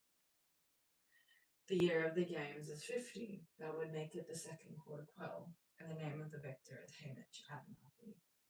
We haven't watched this one, I say. Peter shakes his head. No, I knew Hamish didn't want to, the same way we didn't want to relive our own games. And since we're all on the same team, I don't think it matters much. Is the person who won in 25 in here? I asked. I don't think so. Whoever it must be, must be dead right now. And if he only sent me victors, we might have to face. Peter weighs Hamish's tape in his hand. Why? Do you think we ought to watch it?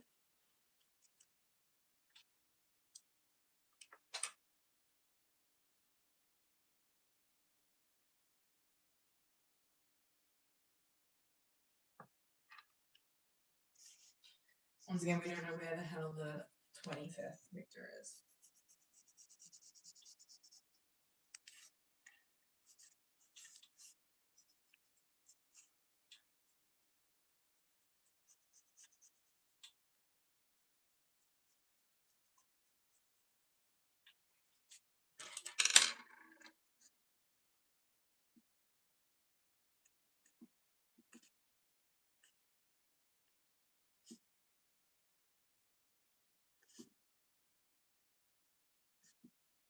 Okay, so this is the first time I'm reading Hamish's tapes, or this section of Catching Fire, since reading Sunrise on the Reaping.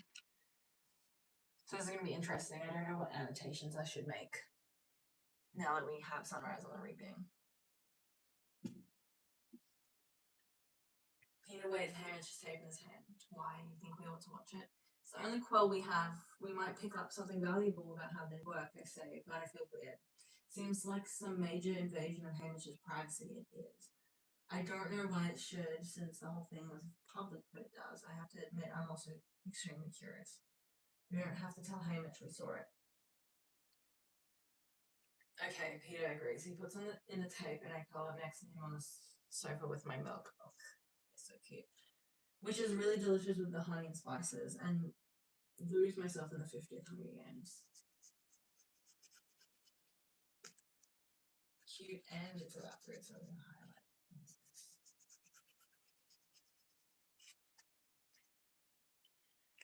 After the anthem, they show President Snow drawing the envelope for the second quarter quill, which is not something we see in Sunrise on the Reaping. He looks younger, but just as repellent. He reads from the square of paper in the same onerous voice he used for ours, informing Pam that in honor of the quarter quill, there will be twice the number of tributes. The editor's smash cut right into the reapings where name after name is called.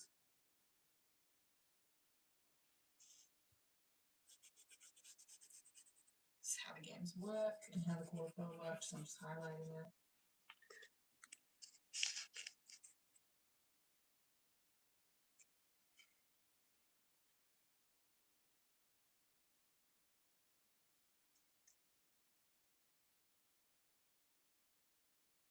By the time we get to District 12, I'm completely overwhelmed by the sheer number of kids going to certain death. There's a woman, not Effie. It is Drusilla. I'm going to take a note of that, Drusilla.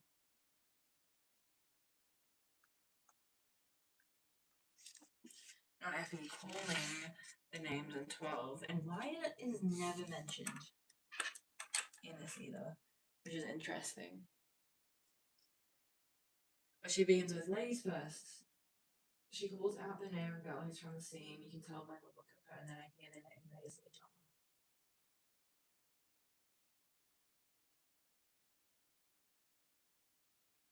Suzanne Collins. She knew. She freaking knew who Luella was, and that the reason why the whole time. She knew the whole time why Hamish was calling Katniss sweetheart.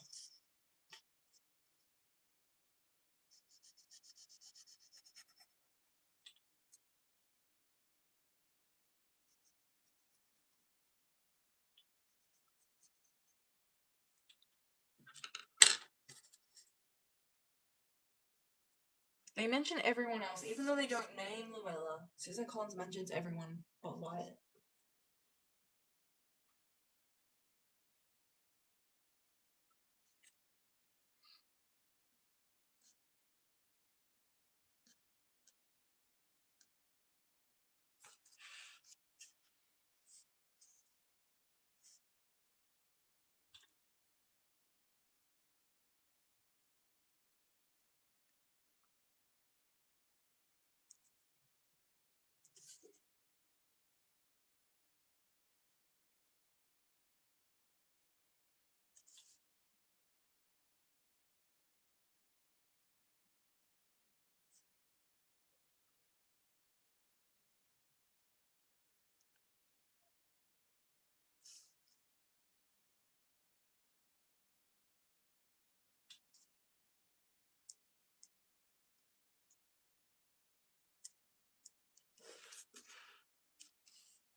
Oh, essay. She was my mother's friend. The camera finds her in the crowd clinging to two other girls, all blonde, all definitely merchant kids.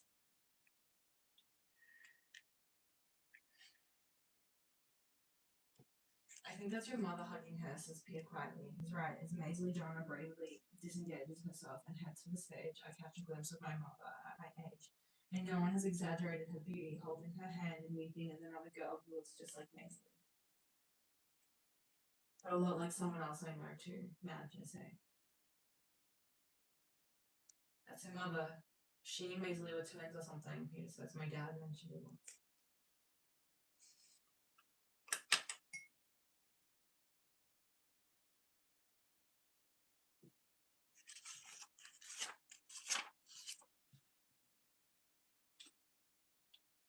I'm gonna highlight this part.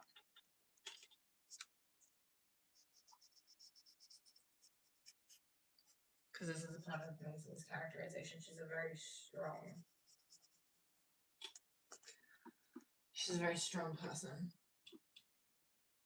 I think of Madge's mother, Mayor Undersea's wife, who spends half her life in bed and immobilized with terrible pain, shutting out the world. I think of how I never realized that she and my mother shared this connection of Madge showing up in that snowstorm to bring the painkillers for Gail, of my Mockingjay pin, and how it means something completely different now that I know its former owner was Madge's aunt, Maisie Donna, a tribute who was murdered in the arena.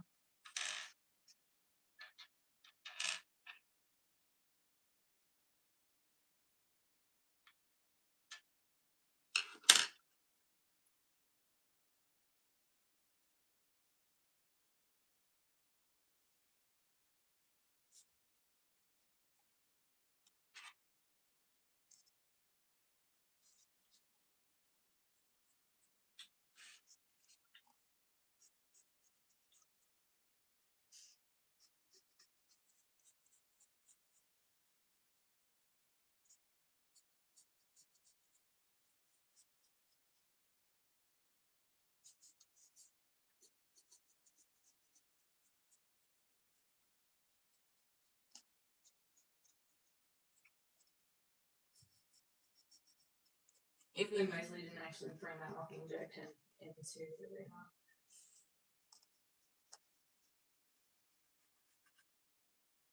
Which kind of makes sense that Maisie would have hated it, because if it was buried with her, then Katniss wouldn't have been able to have that pin.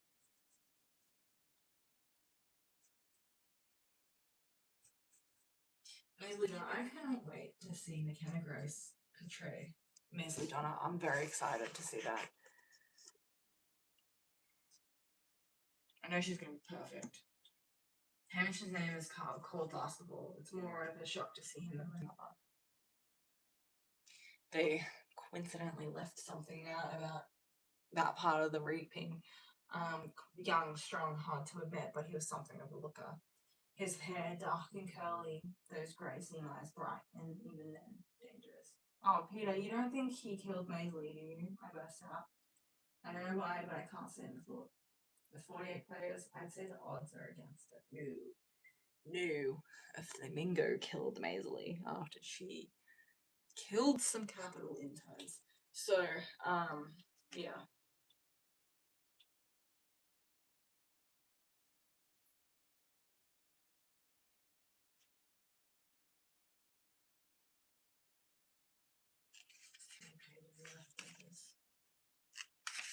Too many freaking pages.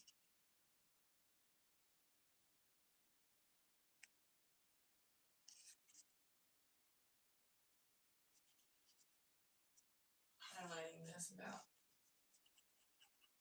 Hamich's characterization. He's that look in his eye because he's defiant of the capital. He's refusing to cry after those words kind of illegally. The chariot rides in which the District 12 kids are dressed in awful coal miners' outfits and the interviews flash by. They moved on awfully fast from the chariot rides. Wonder why. I wonder why.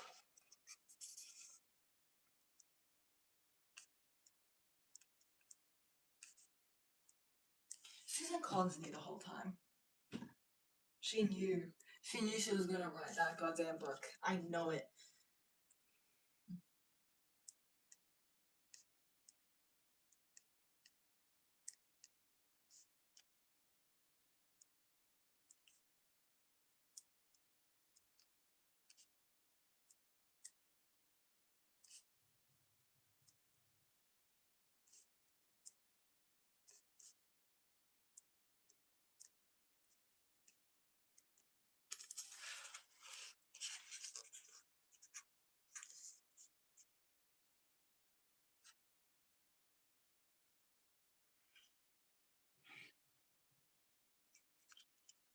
There's a little time to focus on anyone, but since Hamish is going to be the victor, we get to see one full exchange between him and Susan Flickman, who looks exactly as he always does in his twinkly midnight blue suit. Only his dark green hair, eyelids, and lips are different. So, Hamish, what do you think of the games having 100% more competitors than usual? I'm highlighting this for emphasis because everyone loves this line about him being really cocky about it. Because he's channeling the energy of Woodbine Chance. Hamish shrugs. I don't see that it makes much difference. They'll still be at 100% as stupid as usual, so I figure my odds will be roughly the same.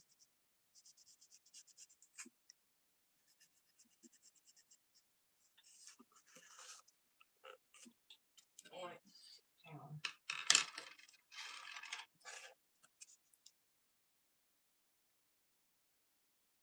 Channeling Woodbine Chance.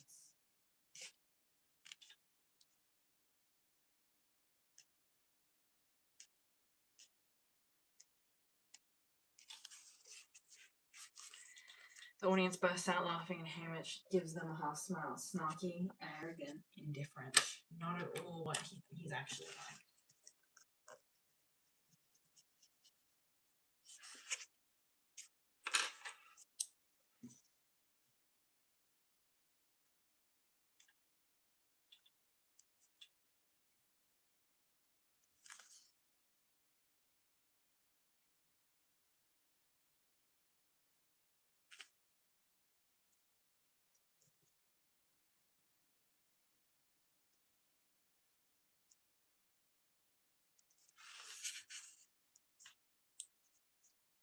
Now it's the morning the games begin. We watch from the point of view of one of the tributes as she rises up through the tube from the launch room and into the arena.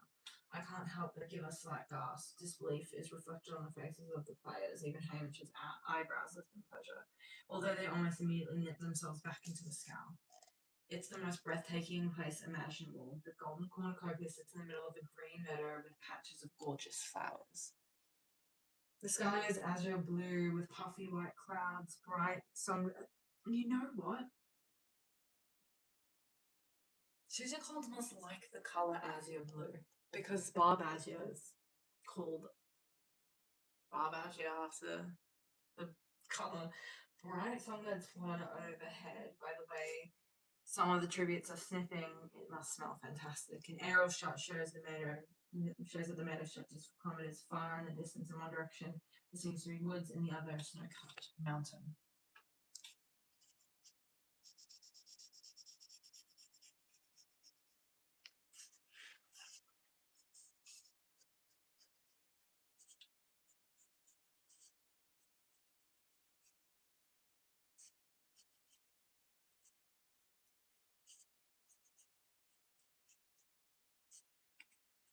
I just like the imagery, so I'm highlighting it.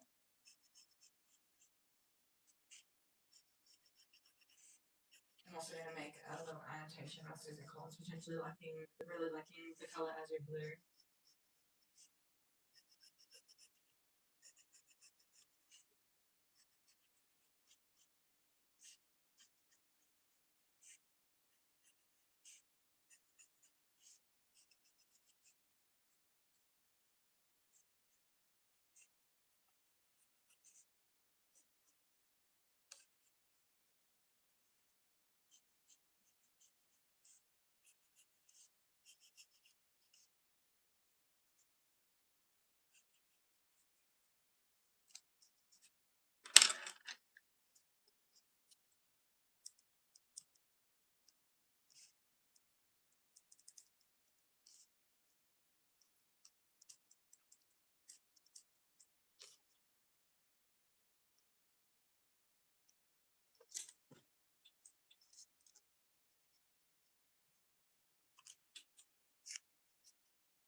The beauty disorients many of the players because when the gong sounds, most of them seem like they're trying to wake from a dream. Not Hamish, though. He's at the cornucopia, armed with weapons and a backpack of choice supplies. He heads for the woods before most others have stepped off their plates.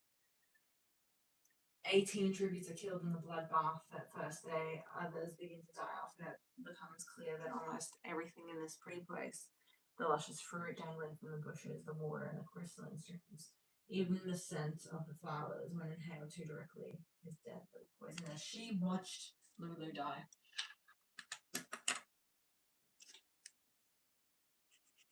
Susan, this whole time I'm like, Susan Cullen knows.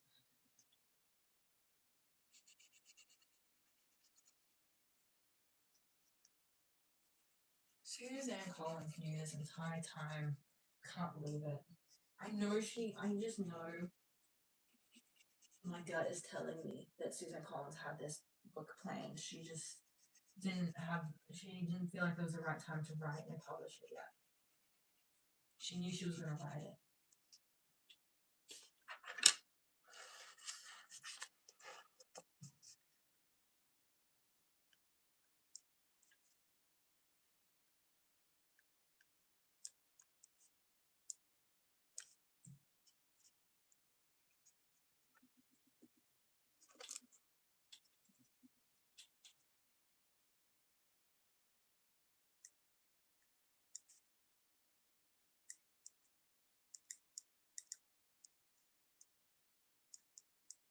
And also the poison.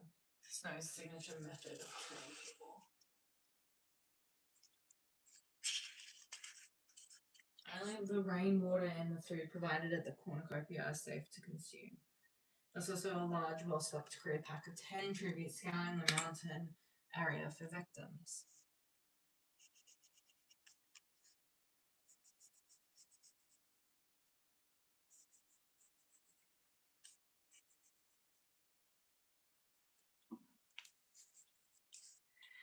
Hamish has his own troubles over in the woods where the fluffy golden squirrels turn out to be carnivorous and attack in packs, and the butterfly stings bring agony, if not death.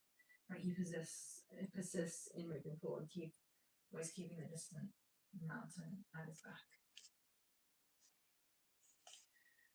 This is Amber's death, right here.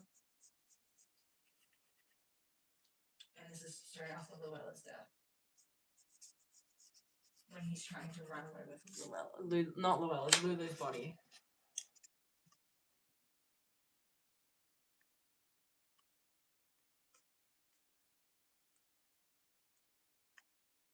The crazy thing is, Candace watched all this not knowing any of his connection to any of these tributes because it was so highly edited. That's insane. Bailey Donna turns out to be pretty resourceful herself for a girl who leaves the cornucopia with only a small backpack. Inside she finds a bowl, some dried beef, and a blowgun with 2 dozen darts. Making use of the readily available poison, she soon turns the blowgun into deadly weapons by dipping the darts in lethal substances and directing them into her opponent's flesh.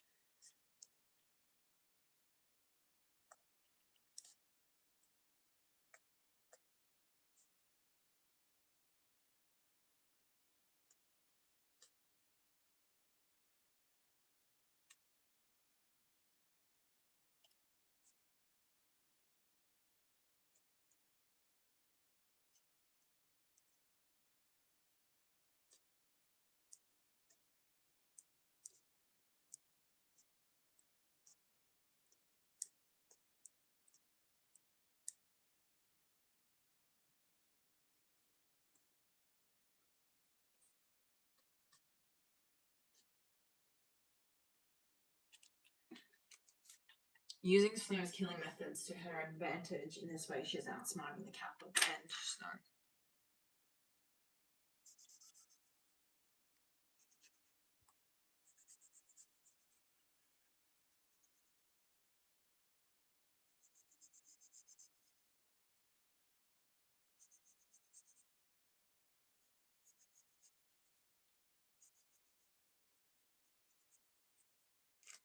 Okay. On. Almost done.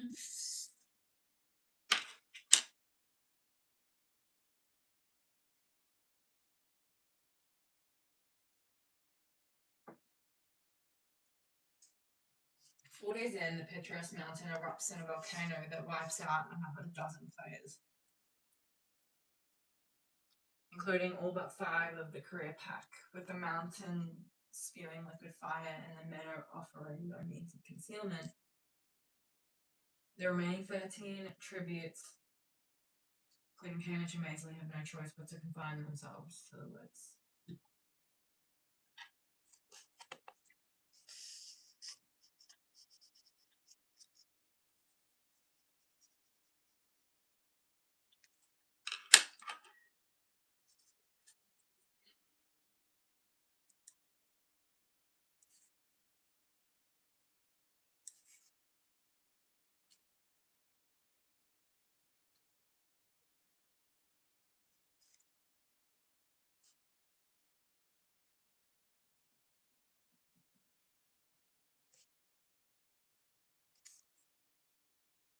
I'm just writing here. The volcano was likely caused by Hamish trying to wreck the arena.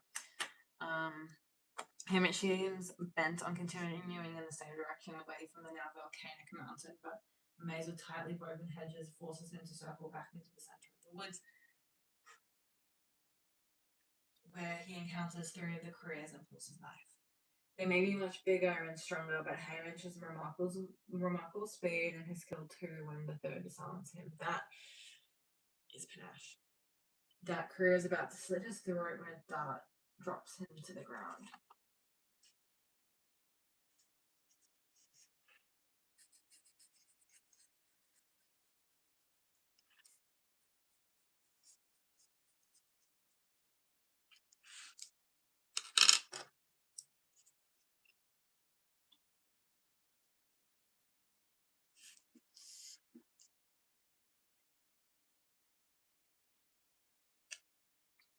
Maisley Donna steps out of the woods. We'd live longer with 2 of us. Yes, you just proved that, says Hamish, rubbing his neck. Allies? Maisley nods, and then there they are, instantly drawn into one of those packs you'd be hard pressed to break if you ever expected to go home and face your district. Just like Peter and me, they do better together, get more rest, work out a system to salvage more rainwater, fight as a team. Oh my god, I didn't even realize. We get this whole system of them getting rainwater and sunrise and everything. You share the food from the dead tributes packs. But Hamish is still determined to keep moving on. This is about food, so we're just gonna highlight that. Why? Maisley keeps asking and he ignores her until she refuses to move any further without an answer. Because it has to end somewhere, right? Says Hamish, the arena can't go on forever. What do you expect to find? Maisley asks. I don't know, but maybe there's something we can use, he says.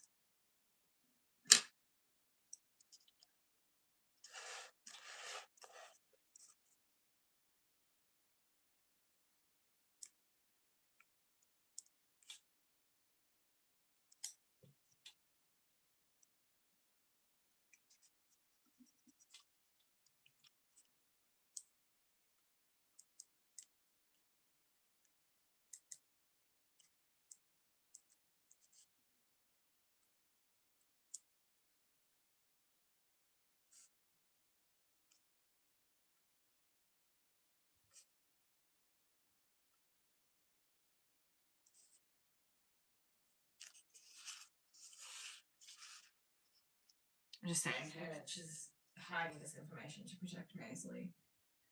When they finally do make it through the impossible hedge using a blowtorch from one of the dead careers packs, they find themselves on flat, dry earth that leads to a cliff.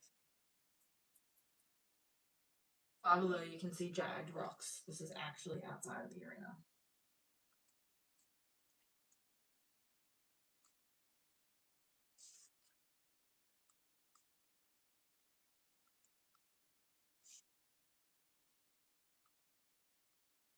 But the audience doesn't know that. That's all there is, Hamish. Let's go back, Sister Maisley. No, I'm staying here, he says. Alright, there's only 5 of us left. We may as well say goodbye now anyway, she says. I don't Wants it to come down to you and me. Okay, he agrees. That's all. He doesn't offer to shake her hand or even look at her, and she walks away. At this point, Marit dies, and they team back up again.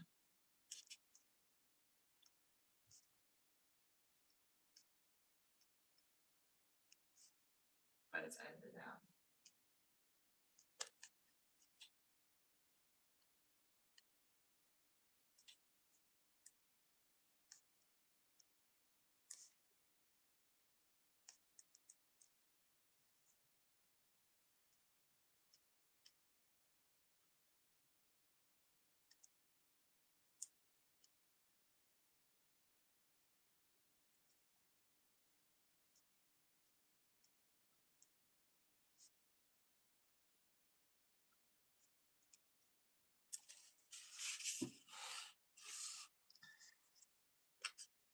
Hamish skirts along the edge of the cliff as if trying to figure something out. His foot just lodges a pebble and it falls into the abyss, apparently gone forever. But a minute later, he sits to rest, the pebble shoots back up beside him. Hamish stares at it, puzzled, and then his face takes on a strange intensity. He lobs a rock the size of his fist over the cliff and he waits, then it flies back out and right into his hand and starts laughing. That's when we hear Maisley begin to scream. I think. Do they team back up here? I think they might team up here. They completely cut it out here.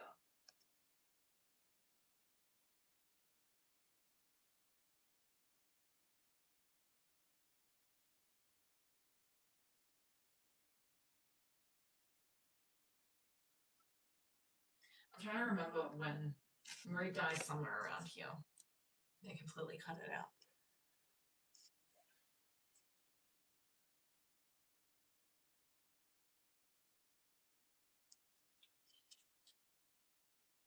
I'm trying to think of something to write. I'm going to write something.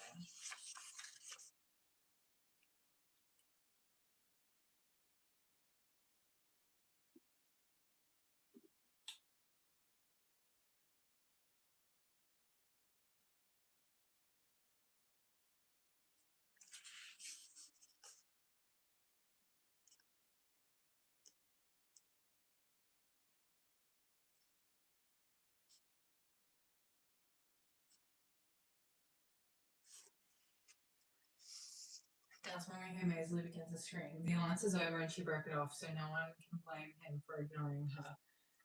When that's not actually what happened. But Hamish runs for her anyway. She goes to actually get, I'm gonna say wood for a fire so they can cook some potatoes. But she goes to gather something so they can cook a meal. And they separate temporarily, but their lights are still on.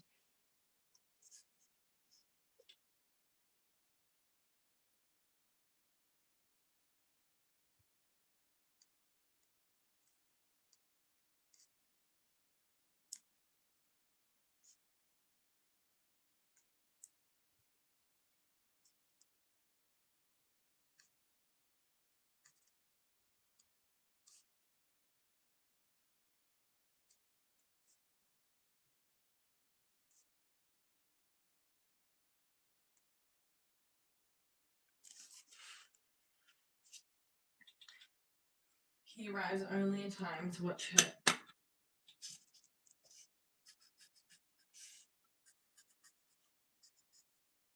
He arrives only in time to watch the last of a flock of candy pink birds equipped with the long, thin beaks skewer her through the neck.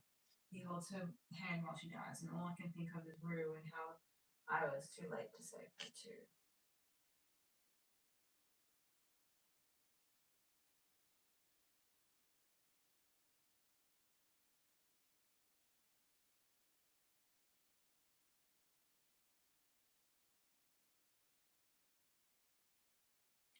That's really, I think, unless they edited someone else that died in combat.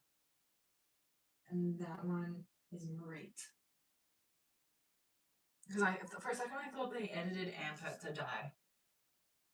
But no, that's.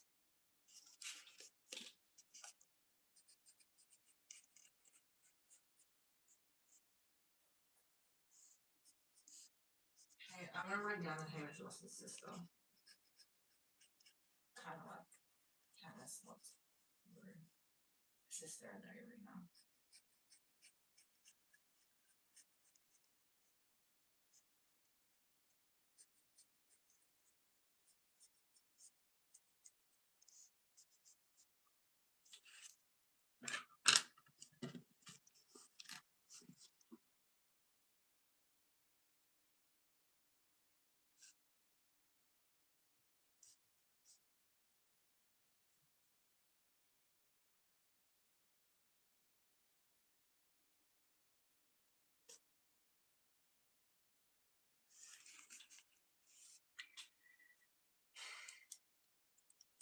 Later that day, Trivia is killed in combat, and a third gets eaten by a pack of those fluffy squirrels, and leaving Hamish and a girl from District 1 to vie for the crown. She's bigger than he is and just as fast, and when the inevitable fight comes, it's bloody and awful, and both have received what could well be fatal wounds. When Hamish is finally disarmed, he staggers through the beautiful woods, holding his intestines in, while she stumbles after him, carrying the axe that should deliver his death blow. Hamish makes a beeline for his cliff and has just reached the edge when she throws the axe. He collapses on the ground and flies into the abyss. Now weaponless, as well, the girl just stands there trying to staunch the flow of blood pouring from her empty eye socket. She's thinking perhaps that she can outlast Hamish, who's starting to convulse on the ground. But what she doesn't know and what he does is that the axe will return, and when it flies back over the ledge, it buries itself in her head. Cannon sounds, her body is removed, and the trumpets blow to announce Hamish's victory. The arena is actually burned at this point.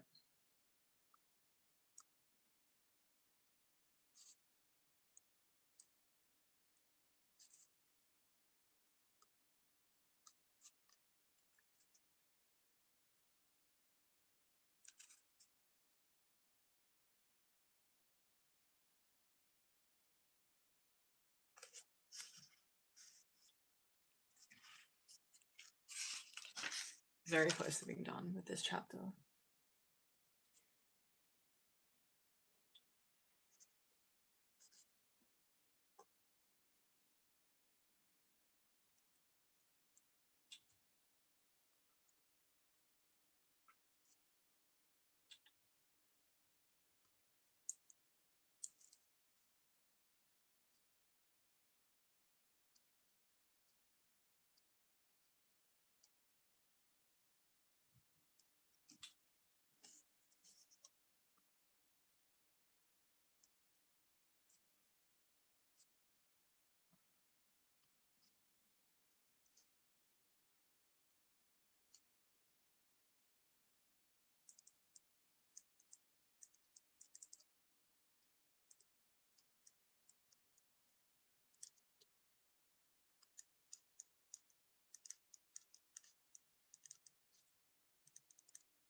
I was just writing here is Hamish shouldn't do this for the force field, rather to play the games his way, die outside the arena, and paint his final poster.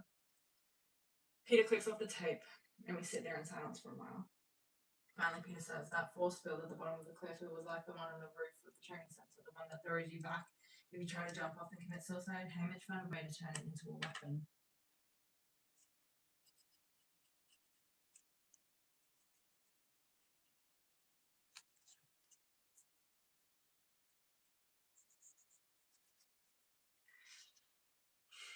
Not just against the other tributes, but the capital too, I say.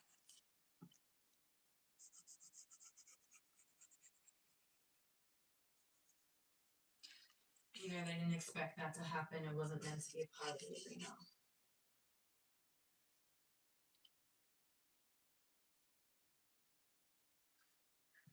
They never planned on anyone using it as a weapon. It made them look stupid that he figured it out. I bet they had a good time trying to spin that one. But that's why I don't remember seeing it on television, and it's almost as bad as Us and the Berries. I'm just going to highlight all of that for emphasis. She doesn't know the extent I'm gonna write on the other page that because Hamish says something to Candace and Peter in a second, but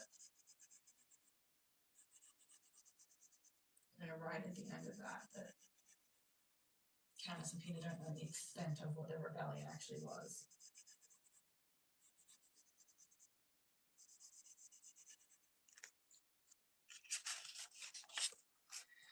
I can't help laughing, really laughing for the first time in months. Peter shakes his head like I've lost my mind, and maybe I have a little. Almost, but not quite, says Hamish from behind us.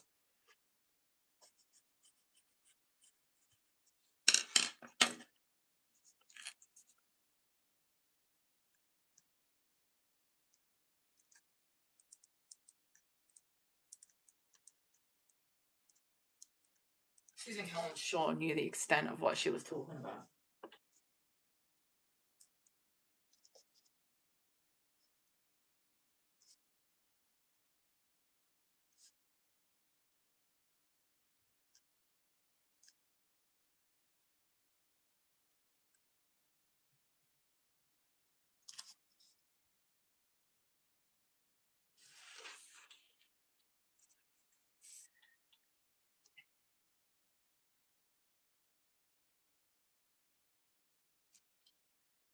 I whip around afraid he's going to be angry over us watching his tape, but he just smirks and takes a swig from a bottle of wine.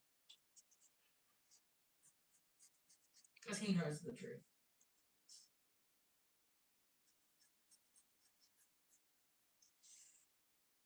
So much for sobriety. I guess I should be upset when he's drinking again, but I'm preoccupied with another feeling.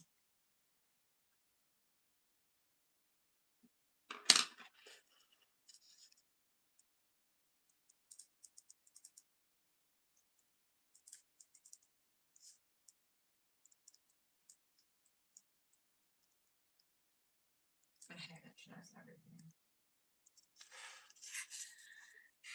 I spent all these weeks getting to know who my competitors are without even thinking about who my teammates are. Now a new kind of confidence is lining up inside me because I think I finally know who Hamish is. Well, not really. And I'm beginning to know who I am. And surely two people who have caused the Capitol so much trouble can think of a way to get Peter home alive. She doesn't really know Hamish.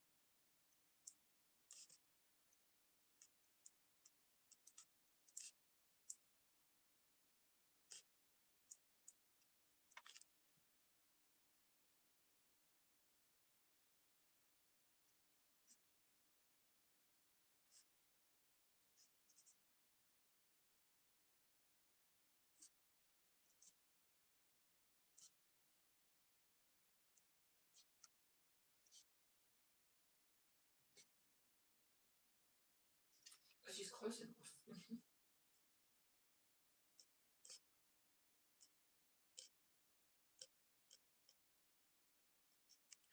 Alright. She doesn't really know Hamish, just the person he was forced to become. But she's close enough, you know.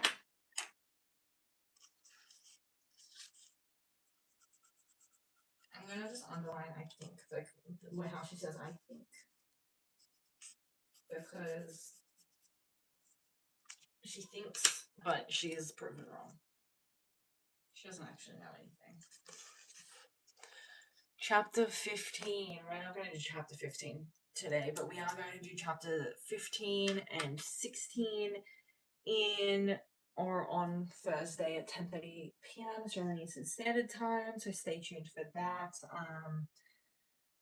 But we got through a lot, 36 pages today, pretty good, pretty fun. We're approximately halfway through now, I think. Yeah, we're about halfway through, maybe just over halfway, which is pretty good. I think we're doing quite well. We're well on the way to getting to the end of this novel and to Mockingjay, and then after Mockingjay we do the Ballad of Songbirds and Snakes, and then after Songbirds and Snakes we do Sunrise and the Reaping, and then we'll be done annotating the Hunger series, and it'll be great. So thank you guys so much for joining today's stream. If you enjoyed, please like and subscribe, and stay tuned for Thursday when I am going to be streaming once again. But yeah, see you guys in the next stream. Bye.